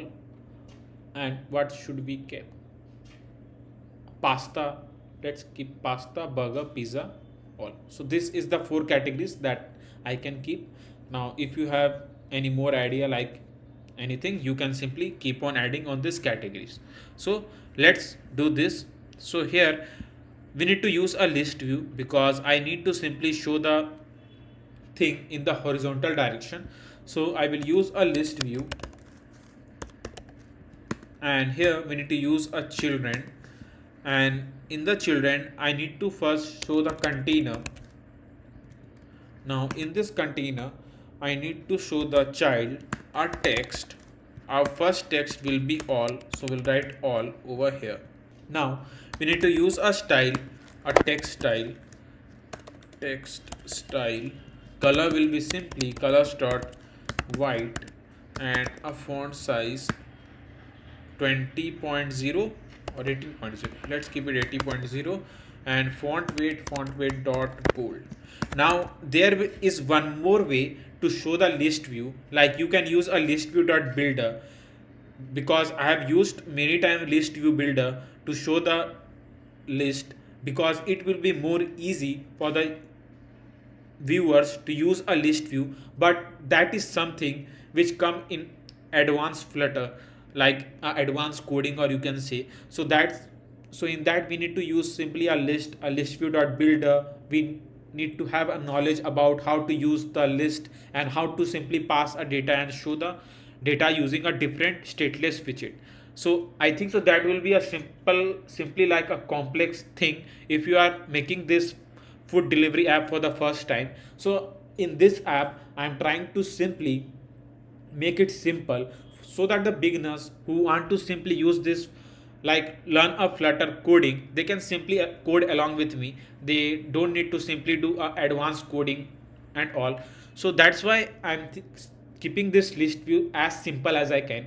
So if you think that there is much more way to write a list view, I know you are correct, but the reason I'm writing in this way is because so that the each beginner who are learning the Flutter for the first time, they don't face any problem to write a code. I think so that's much clear. Yeah, so here we need to use a decoration, a box decoration, and here I need to use a color. So I'm going to use the same color that we have used for the next button, because this is our app main color, you can see that. Yeah, so we'll copy this color. This color gone, yeah, here it is. So we'll copy this color and we'll simply paste it something over here. So there will be some bug, I know that there is a render box error thing. Now let me explain you what is render box error and how you can simply fix that. So a list view is something that needs like how much space I should use in the app. So if you use the list view something like this, then it will simply show the render box error. And this error is that I don't know how much space I should use in your app to show the list. So that's why this error you are facing. So to fix this error, just wrap up with list view with a container and tell him that this is the specific space and you can use that much space. So that's why I will pass the height up to 50, or I think so 50 will be too less. Let's keep it 120. Yeah, and because we need to pass in the horizontal direction, so I will simply pass a scroll direction axis dot horizontal, something like this. And now here you can see that, and let's keep it 50. I guess it will be okay for the list view to use that much space. Yeah, so think like a list view is a good children. He want that the instructor to instruct him how much space he should take, and instructor can simply tell them use the this much height, and the list view will use that much height. So this is a good boy thing. Yeah, so think that a list view is a good boy thing. So here we have wrote a container, and we'll simply pass a width, and we'll pass a width to this container. Let's keep it up to 80. Yeah, and now we can simply center this by using a center widget. And here you can see the alt text category, you can see. Now we can simply pass the height, like size box height 40.0, something like this. 40 will be too much. Let's keep it 20. It is okay. Yeah, now let's keep it up to 40. I think so 40 it is okay. Yeah, now we can provide a border radius, and the border radius will be circular, and let's keep it up to 20. So here you can see that.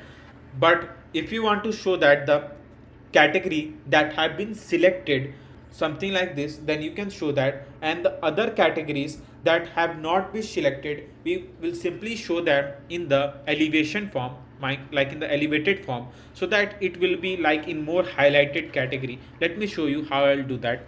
But in the other categories, I'm going to show the image with a name of that category, right? Like burger, then I want to simply show some icon related to the burger. Same for the pizza and pasta, right? So that's why let me add some images in the images folder so that I can use them, right? Yeah, so here you can see that I have added burger image, a pizza image, and a pasta image. But there is one more thing, that in the pasta I have got this image for the pasta, like it is an icon of an pasta. I don't know how it is pasta and how this pasta look. I didn't eat a pasta like this before. So if you ate this type of pasta, then it's good, then we can use that. I don't know what type of pasta that was. Yeah, so let's move, and here we can use a container here again. And in the container, now I think so we need a container with a color which will be colors dot white. Yeah, let's keep the height as it is. Now we need to use a image and the text widget both together. So let's remove this center widget from here, and here we need to simply wrap up with a row widget. And in the row widget I will use image, and will use image dot asset, yeah. And here we need to write a images folder name and a image file name, which is burger dot png, and we can simply pass the height. Let's keep the height 30, width will be also 30, and a fit box fit dot cover.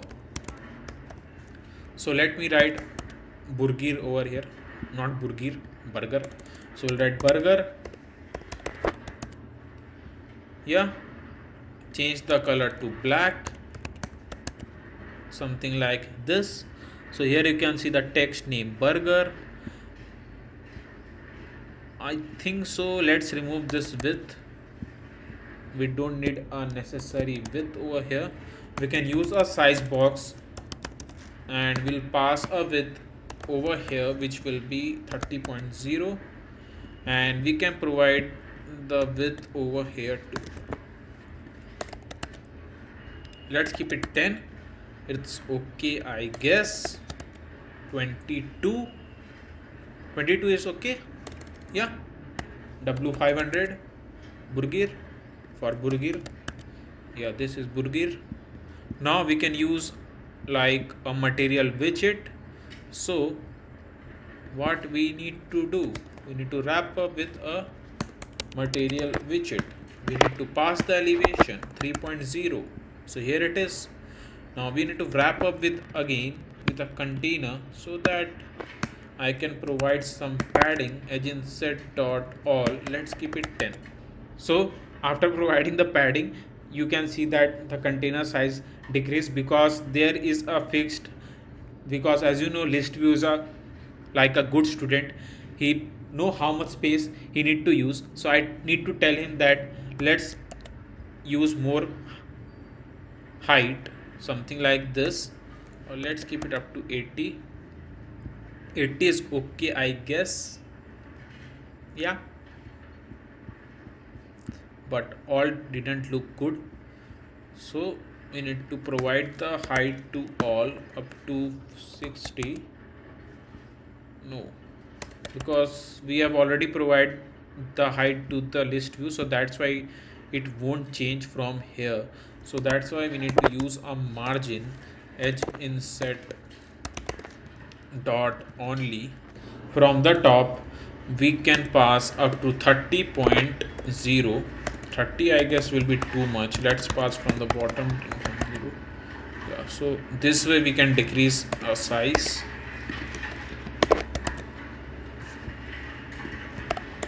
20 and 20.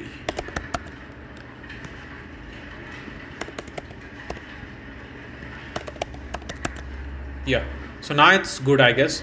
Now we can provide this over here. We can provide a width up to like 150, and let's keep it up to 200 or 180, and we can center this by using main axis alignment dot center. So this is burgir, and here now we can provide a border radius. So let border radius. So where we have provided border, we need to provide something over here. Yeah, so here you can see the burgir. Let's keep it up to 10. Yeah. So this will simply show that the non-selected categories. Now let me add two more categories for pasta and pizza. So we'll copy this container, we'll paste it over here, we'll write pasta, and here is pasta, and we'll write pasta.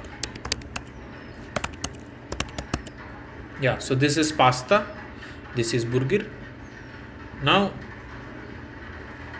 you can see that it's simply cut from the right side, which won't look good. So let me remove this from the right position, and here I can simply wrap up with a padding widget, and we'll write edge inset dot only. From the right, let's pass 20.0. Yeah, now it's okay, I guess. Yeah, now it's look good.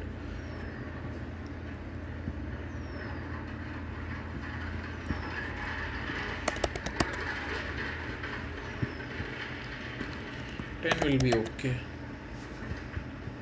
because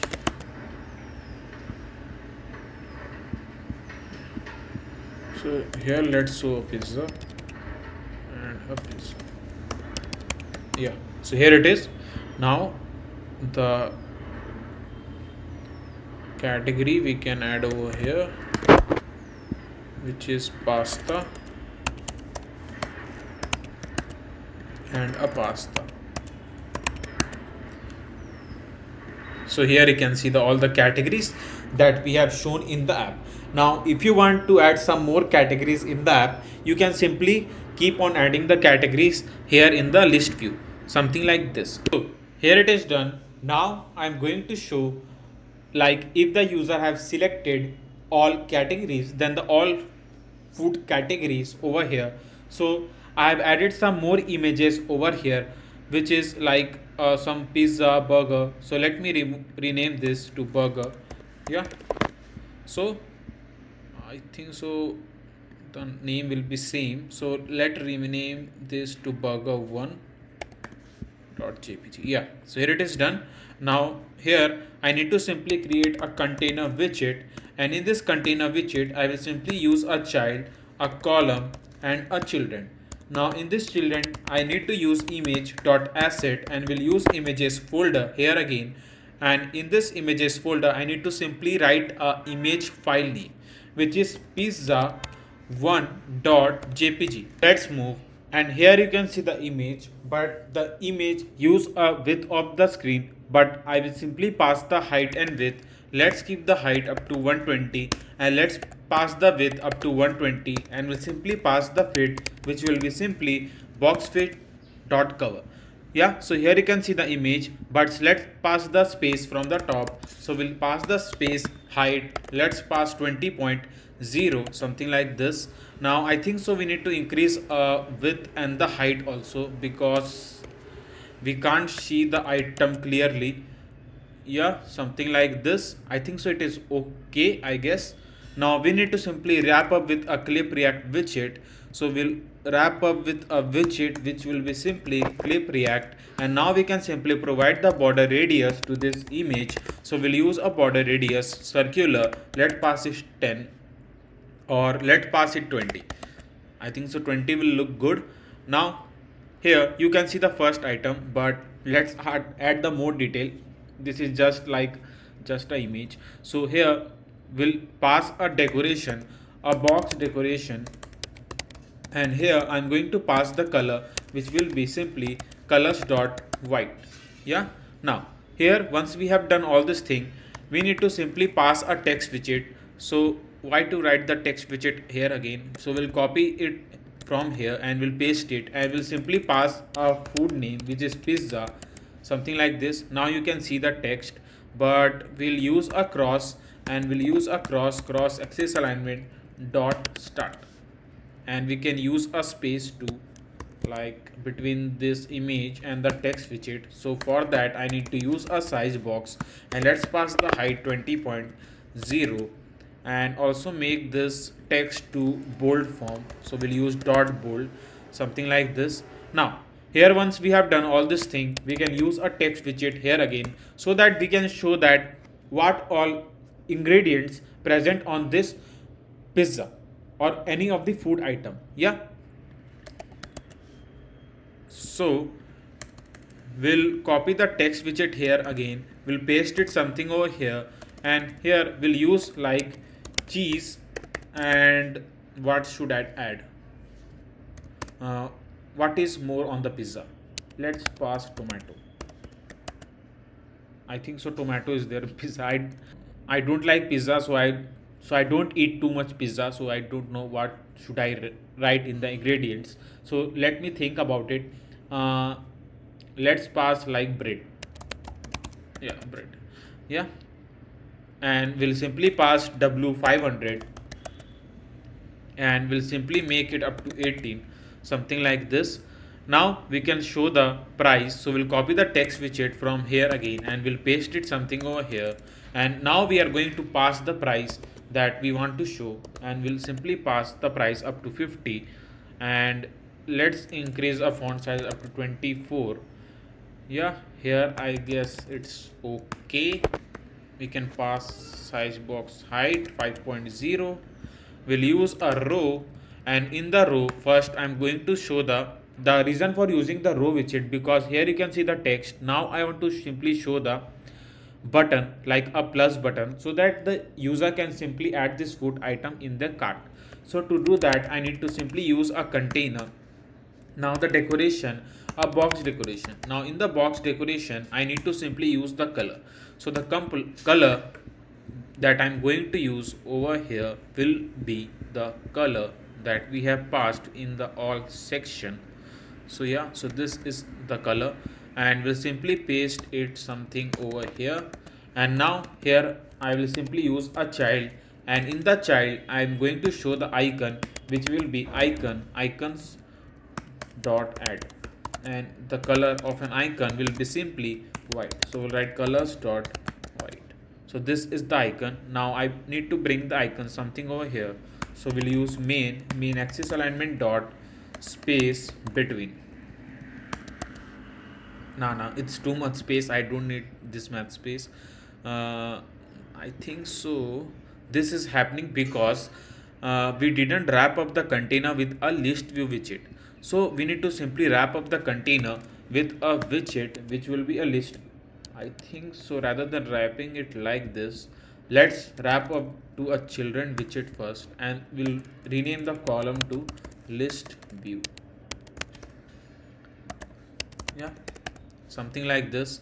So here I'm making this app like a basic UI, or you can say advanced UI, because we are trying to use a lots of thing in this food delivery app. But if you want to simply make this app from the scratch with all the backend and everything, you can simply follow our food delivery app series, because I've already made food delivery app and e-commerce app, or like 10 to 12 apps before on this channel. So I will simply paste a playlist link in the comment box. You can simply tap to that link and can follow a complete like a series, a different type of series, and you can add some more apps to your resume. Yeah, so let's move, and here we'll use a scroll direction and we'll simply pass axis dot horizontal.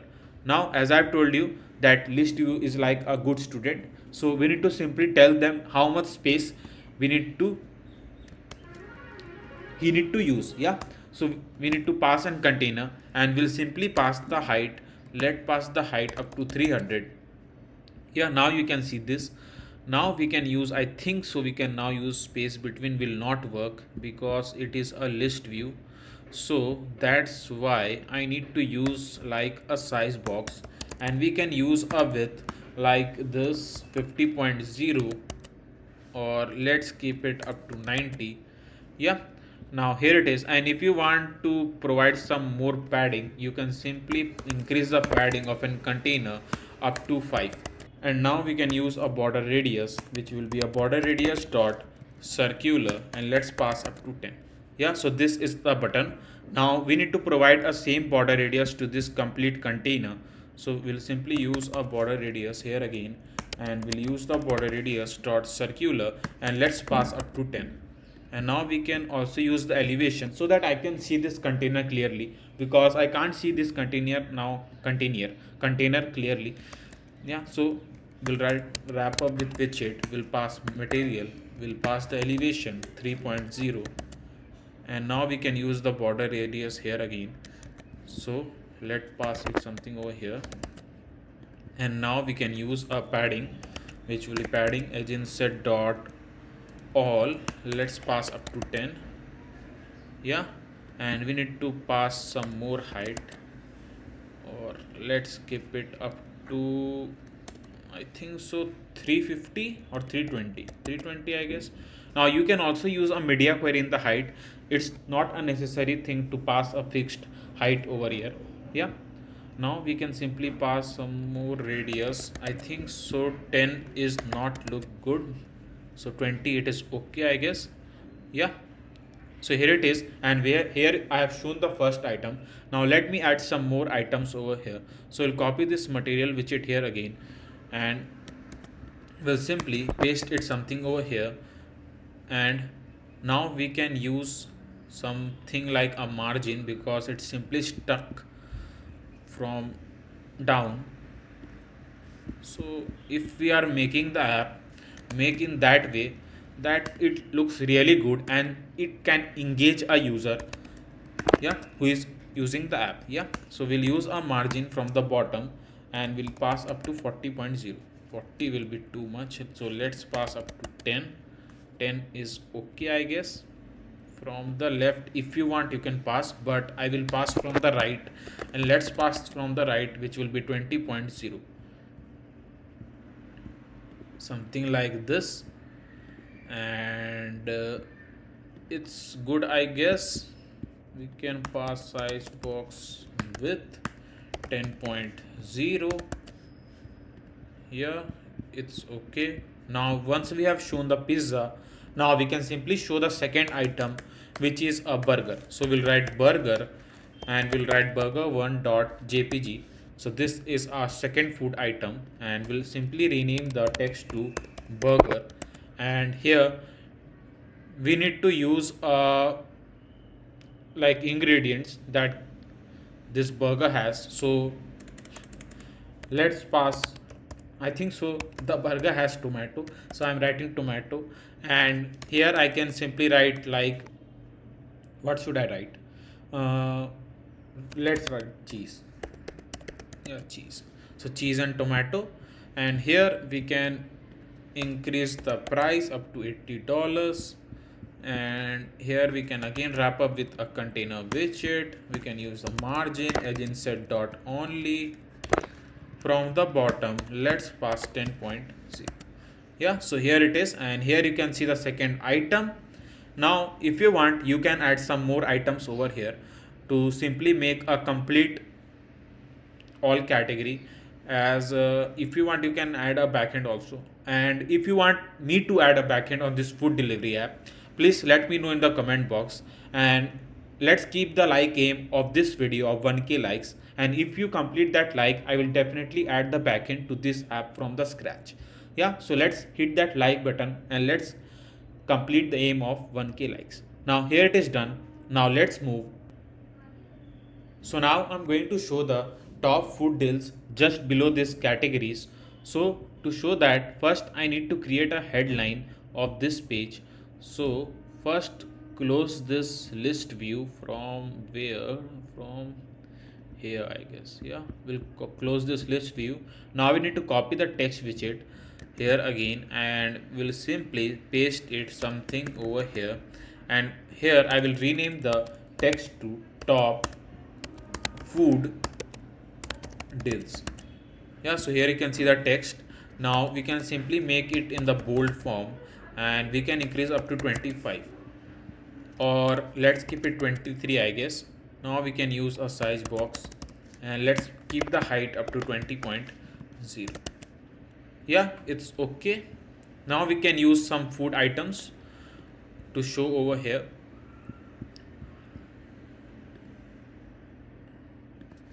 Padding against dot 0. Yeah, so there was not any, like if there is like unknown space in the list view, you can use like padding agent set dot 0, because there is a default padding that list view gives, so you can use that. Now here to show the food items, I will do one thing. I'll copy this container here again with a list of food items, and we'll copy and we'll paste it something over here again, and here you can see the items. Now let me pass the single child scroll view so that the user can simply scroll the screen and you won't face this error.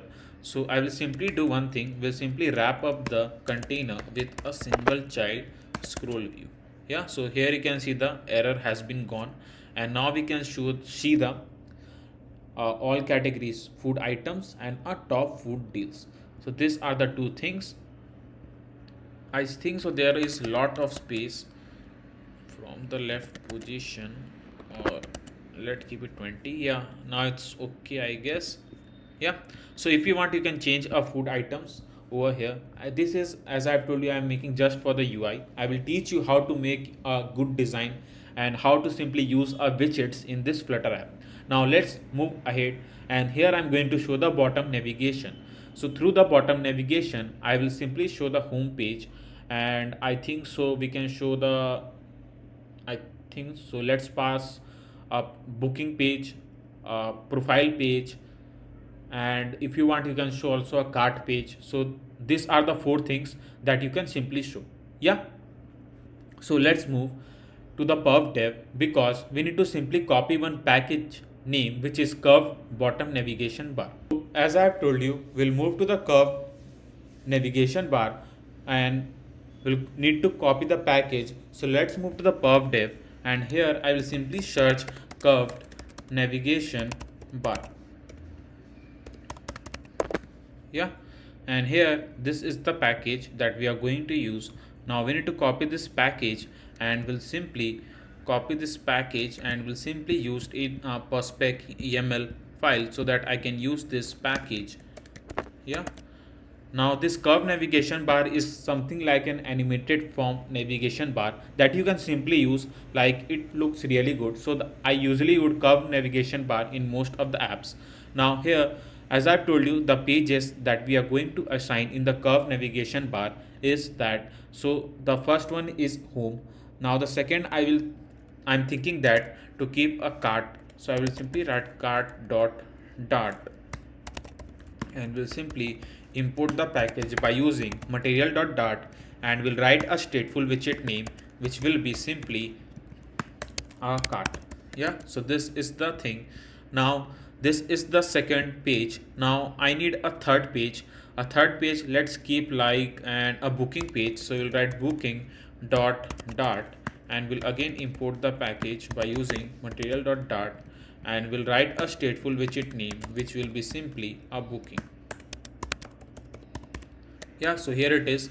Now the fourth page will be a profile page, so we'll write profile.dart and we'll again import the package by using material.dart and we'll write a stateful widget name which will be a profile. Yeah, so these are the 4 pages. Now let's code for the bottom name. So let's also create a page for the bottom name. So we'll write bottom name dot dart and we'll import the package by using material.dart and a stateful widget name which will be a bottom name, something like this. Now let's move with a bottom name. So here first I'm going to use the int current tab index. Now the int current tab index will help us to simply keep a track of like which image, I'm telling the image, which icon that the user have selected. So it will simply navigate the user to that page. So for an example, if the user have clicked to the cart icon, then the app will simply navigate the user to the cart page. So the current tab index will simply keep a count of like which page that the user is selecting, right? I hope that is clear. Now we'll use a list and we'll use a list, and in this list like widget which will be in the form of widget, and here we are going to store all the pages that we have created. A widget here again and a current page. Now the current page, as I've told you, the word says it will simply store like which page we want to show. Now let's call all the page one by one.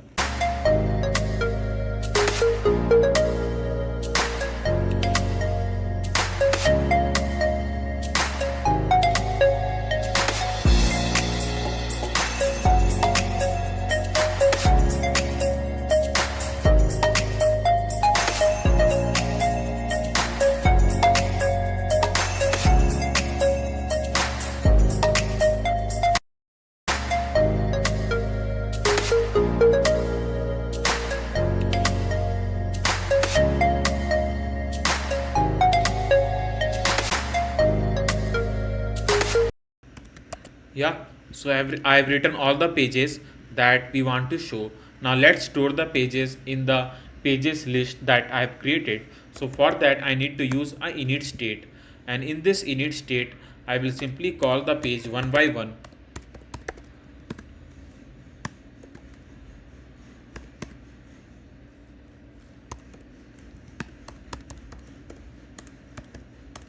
Which is an booking and a profile which will be a profile,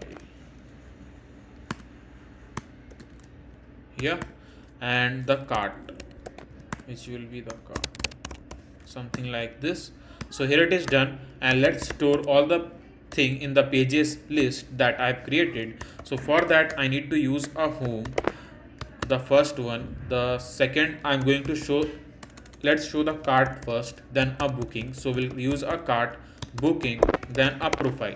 So here it is done, and now I need to simply store a current page. So for the default I'm going to show the home page in the current page.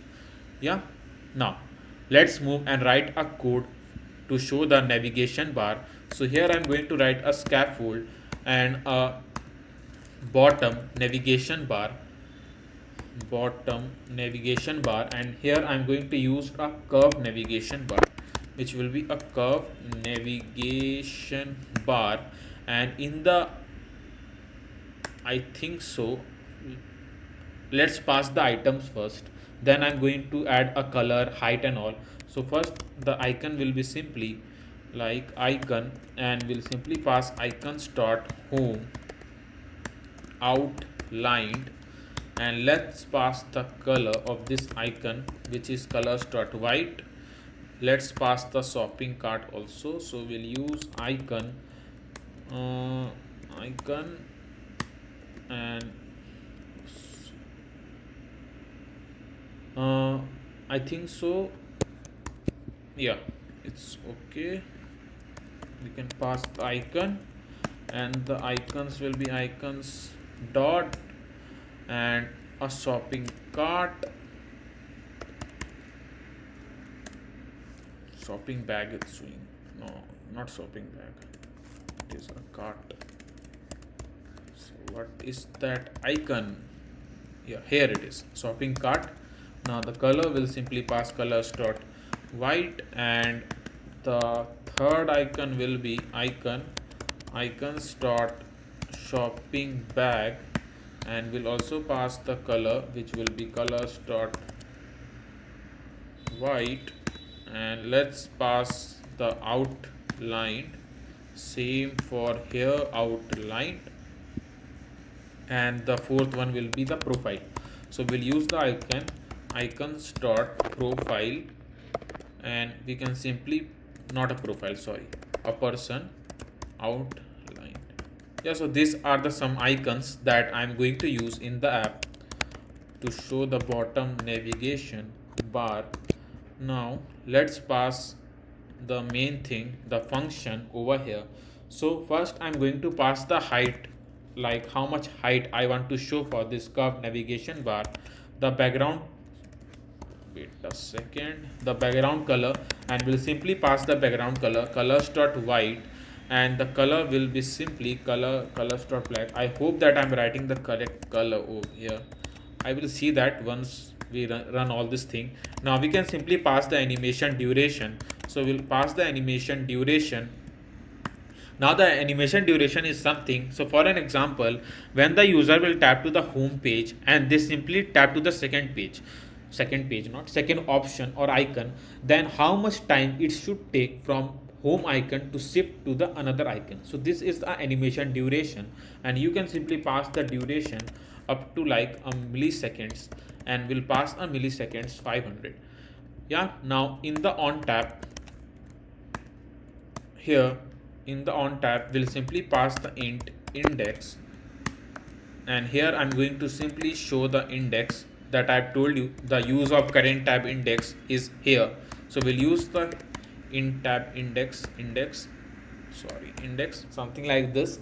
So once you have wrote all this thing, the main command that we need to add is a body. So the body, through the body we'll simply keep the track of like to show the pages. So for that I need to write a body, and we'll write a pages and a current tab index. So our bottom navigation is done, and let's call this so that I can show you what all code we have written over there. So bottom nav, yeah, so here you can see the bottom navigation and how we can simply navigate to a different pages by using a bottom navigation. Now if you think that the size of an icon is really small, you can simply increase the icon from the bottom nav to, yeah, so we can simply pass the size up to 30.0, and we can pass the same size in each of the cases. If you want, you can do that. Yeah, so here you can simply increase the icon size, and you can simply navigate to a different pages. So our bottom navigation is also done. Now let's move with a main thing, which is to show the food in detail so that the user can simply order them. So we'll move to the pages folder, and we'll simply create a new file name, which will be let's keep the file name food detail, and we'll write food detail dart, and we'll simply import the package by using material.dart.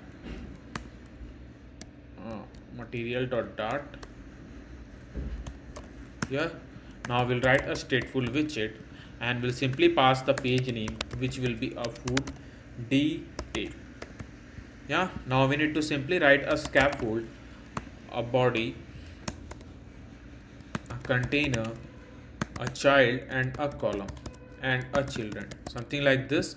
Now here I'm going to show the first food item, not in the home page. I will show you how, where I thinking to show that. So first I need to use a row, a children, and the icon, and the icon will be icons dot back arrow. So we'll write arrow back new iOS rounded. The color will be simply colors dot black.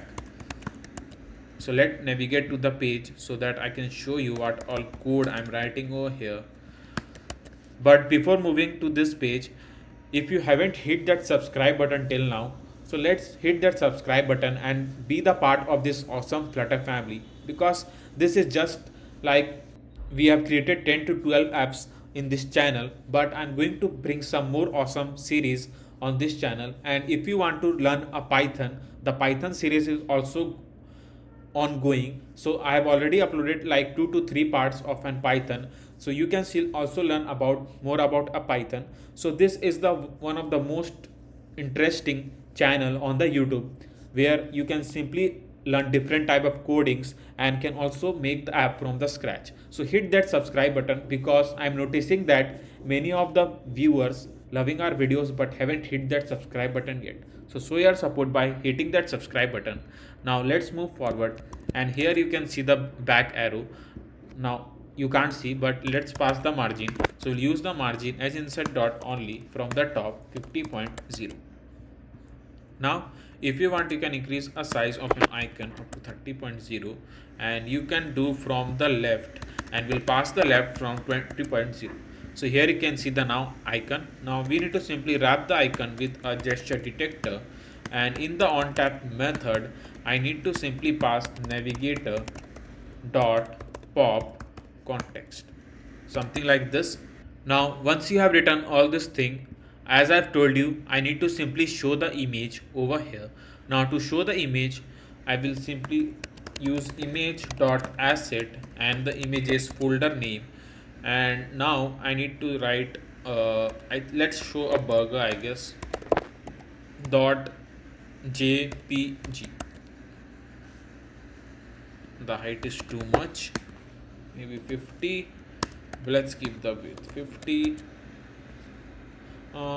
Let me add some another thing, or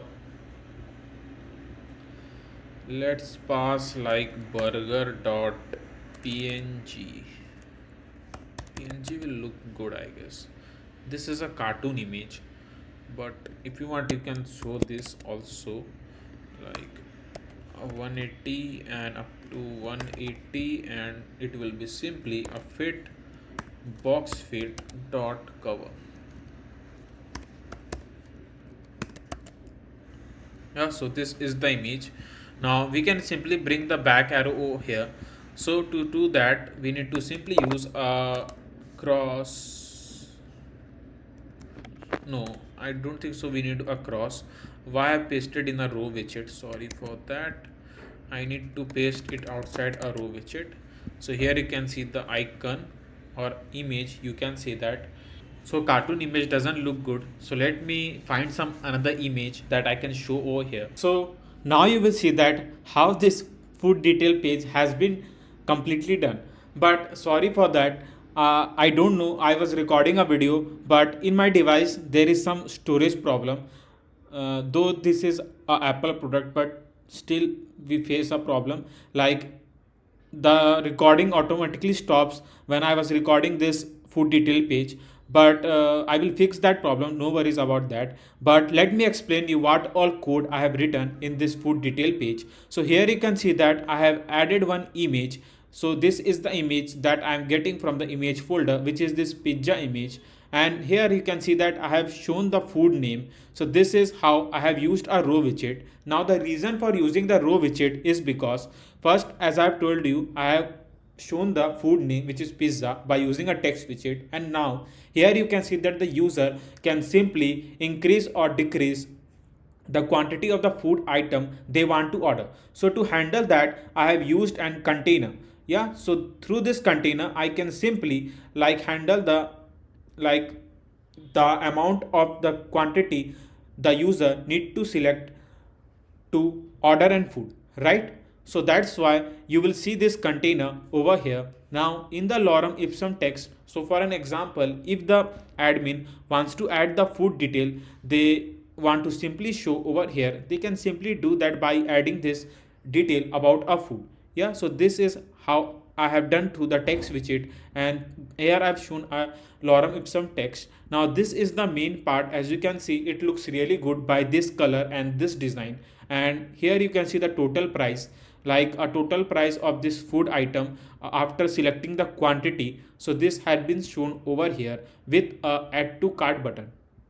So this add to cart button will simply allow the user to add this food item in their cart. So this is how I have just make this detail page. There is nothing complex, just the use of a different widgets and how you want to simply design the app. Yeah, so this is easy. So don't think that it is complex or something, but still you are facing a problem to write all this code, and you think that once you get a code you can simply code easily, then I will simply paste a code link.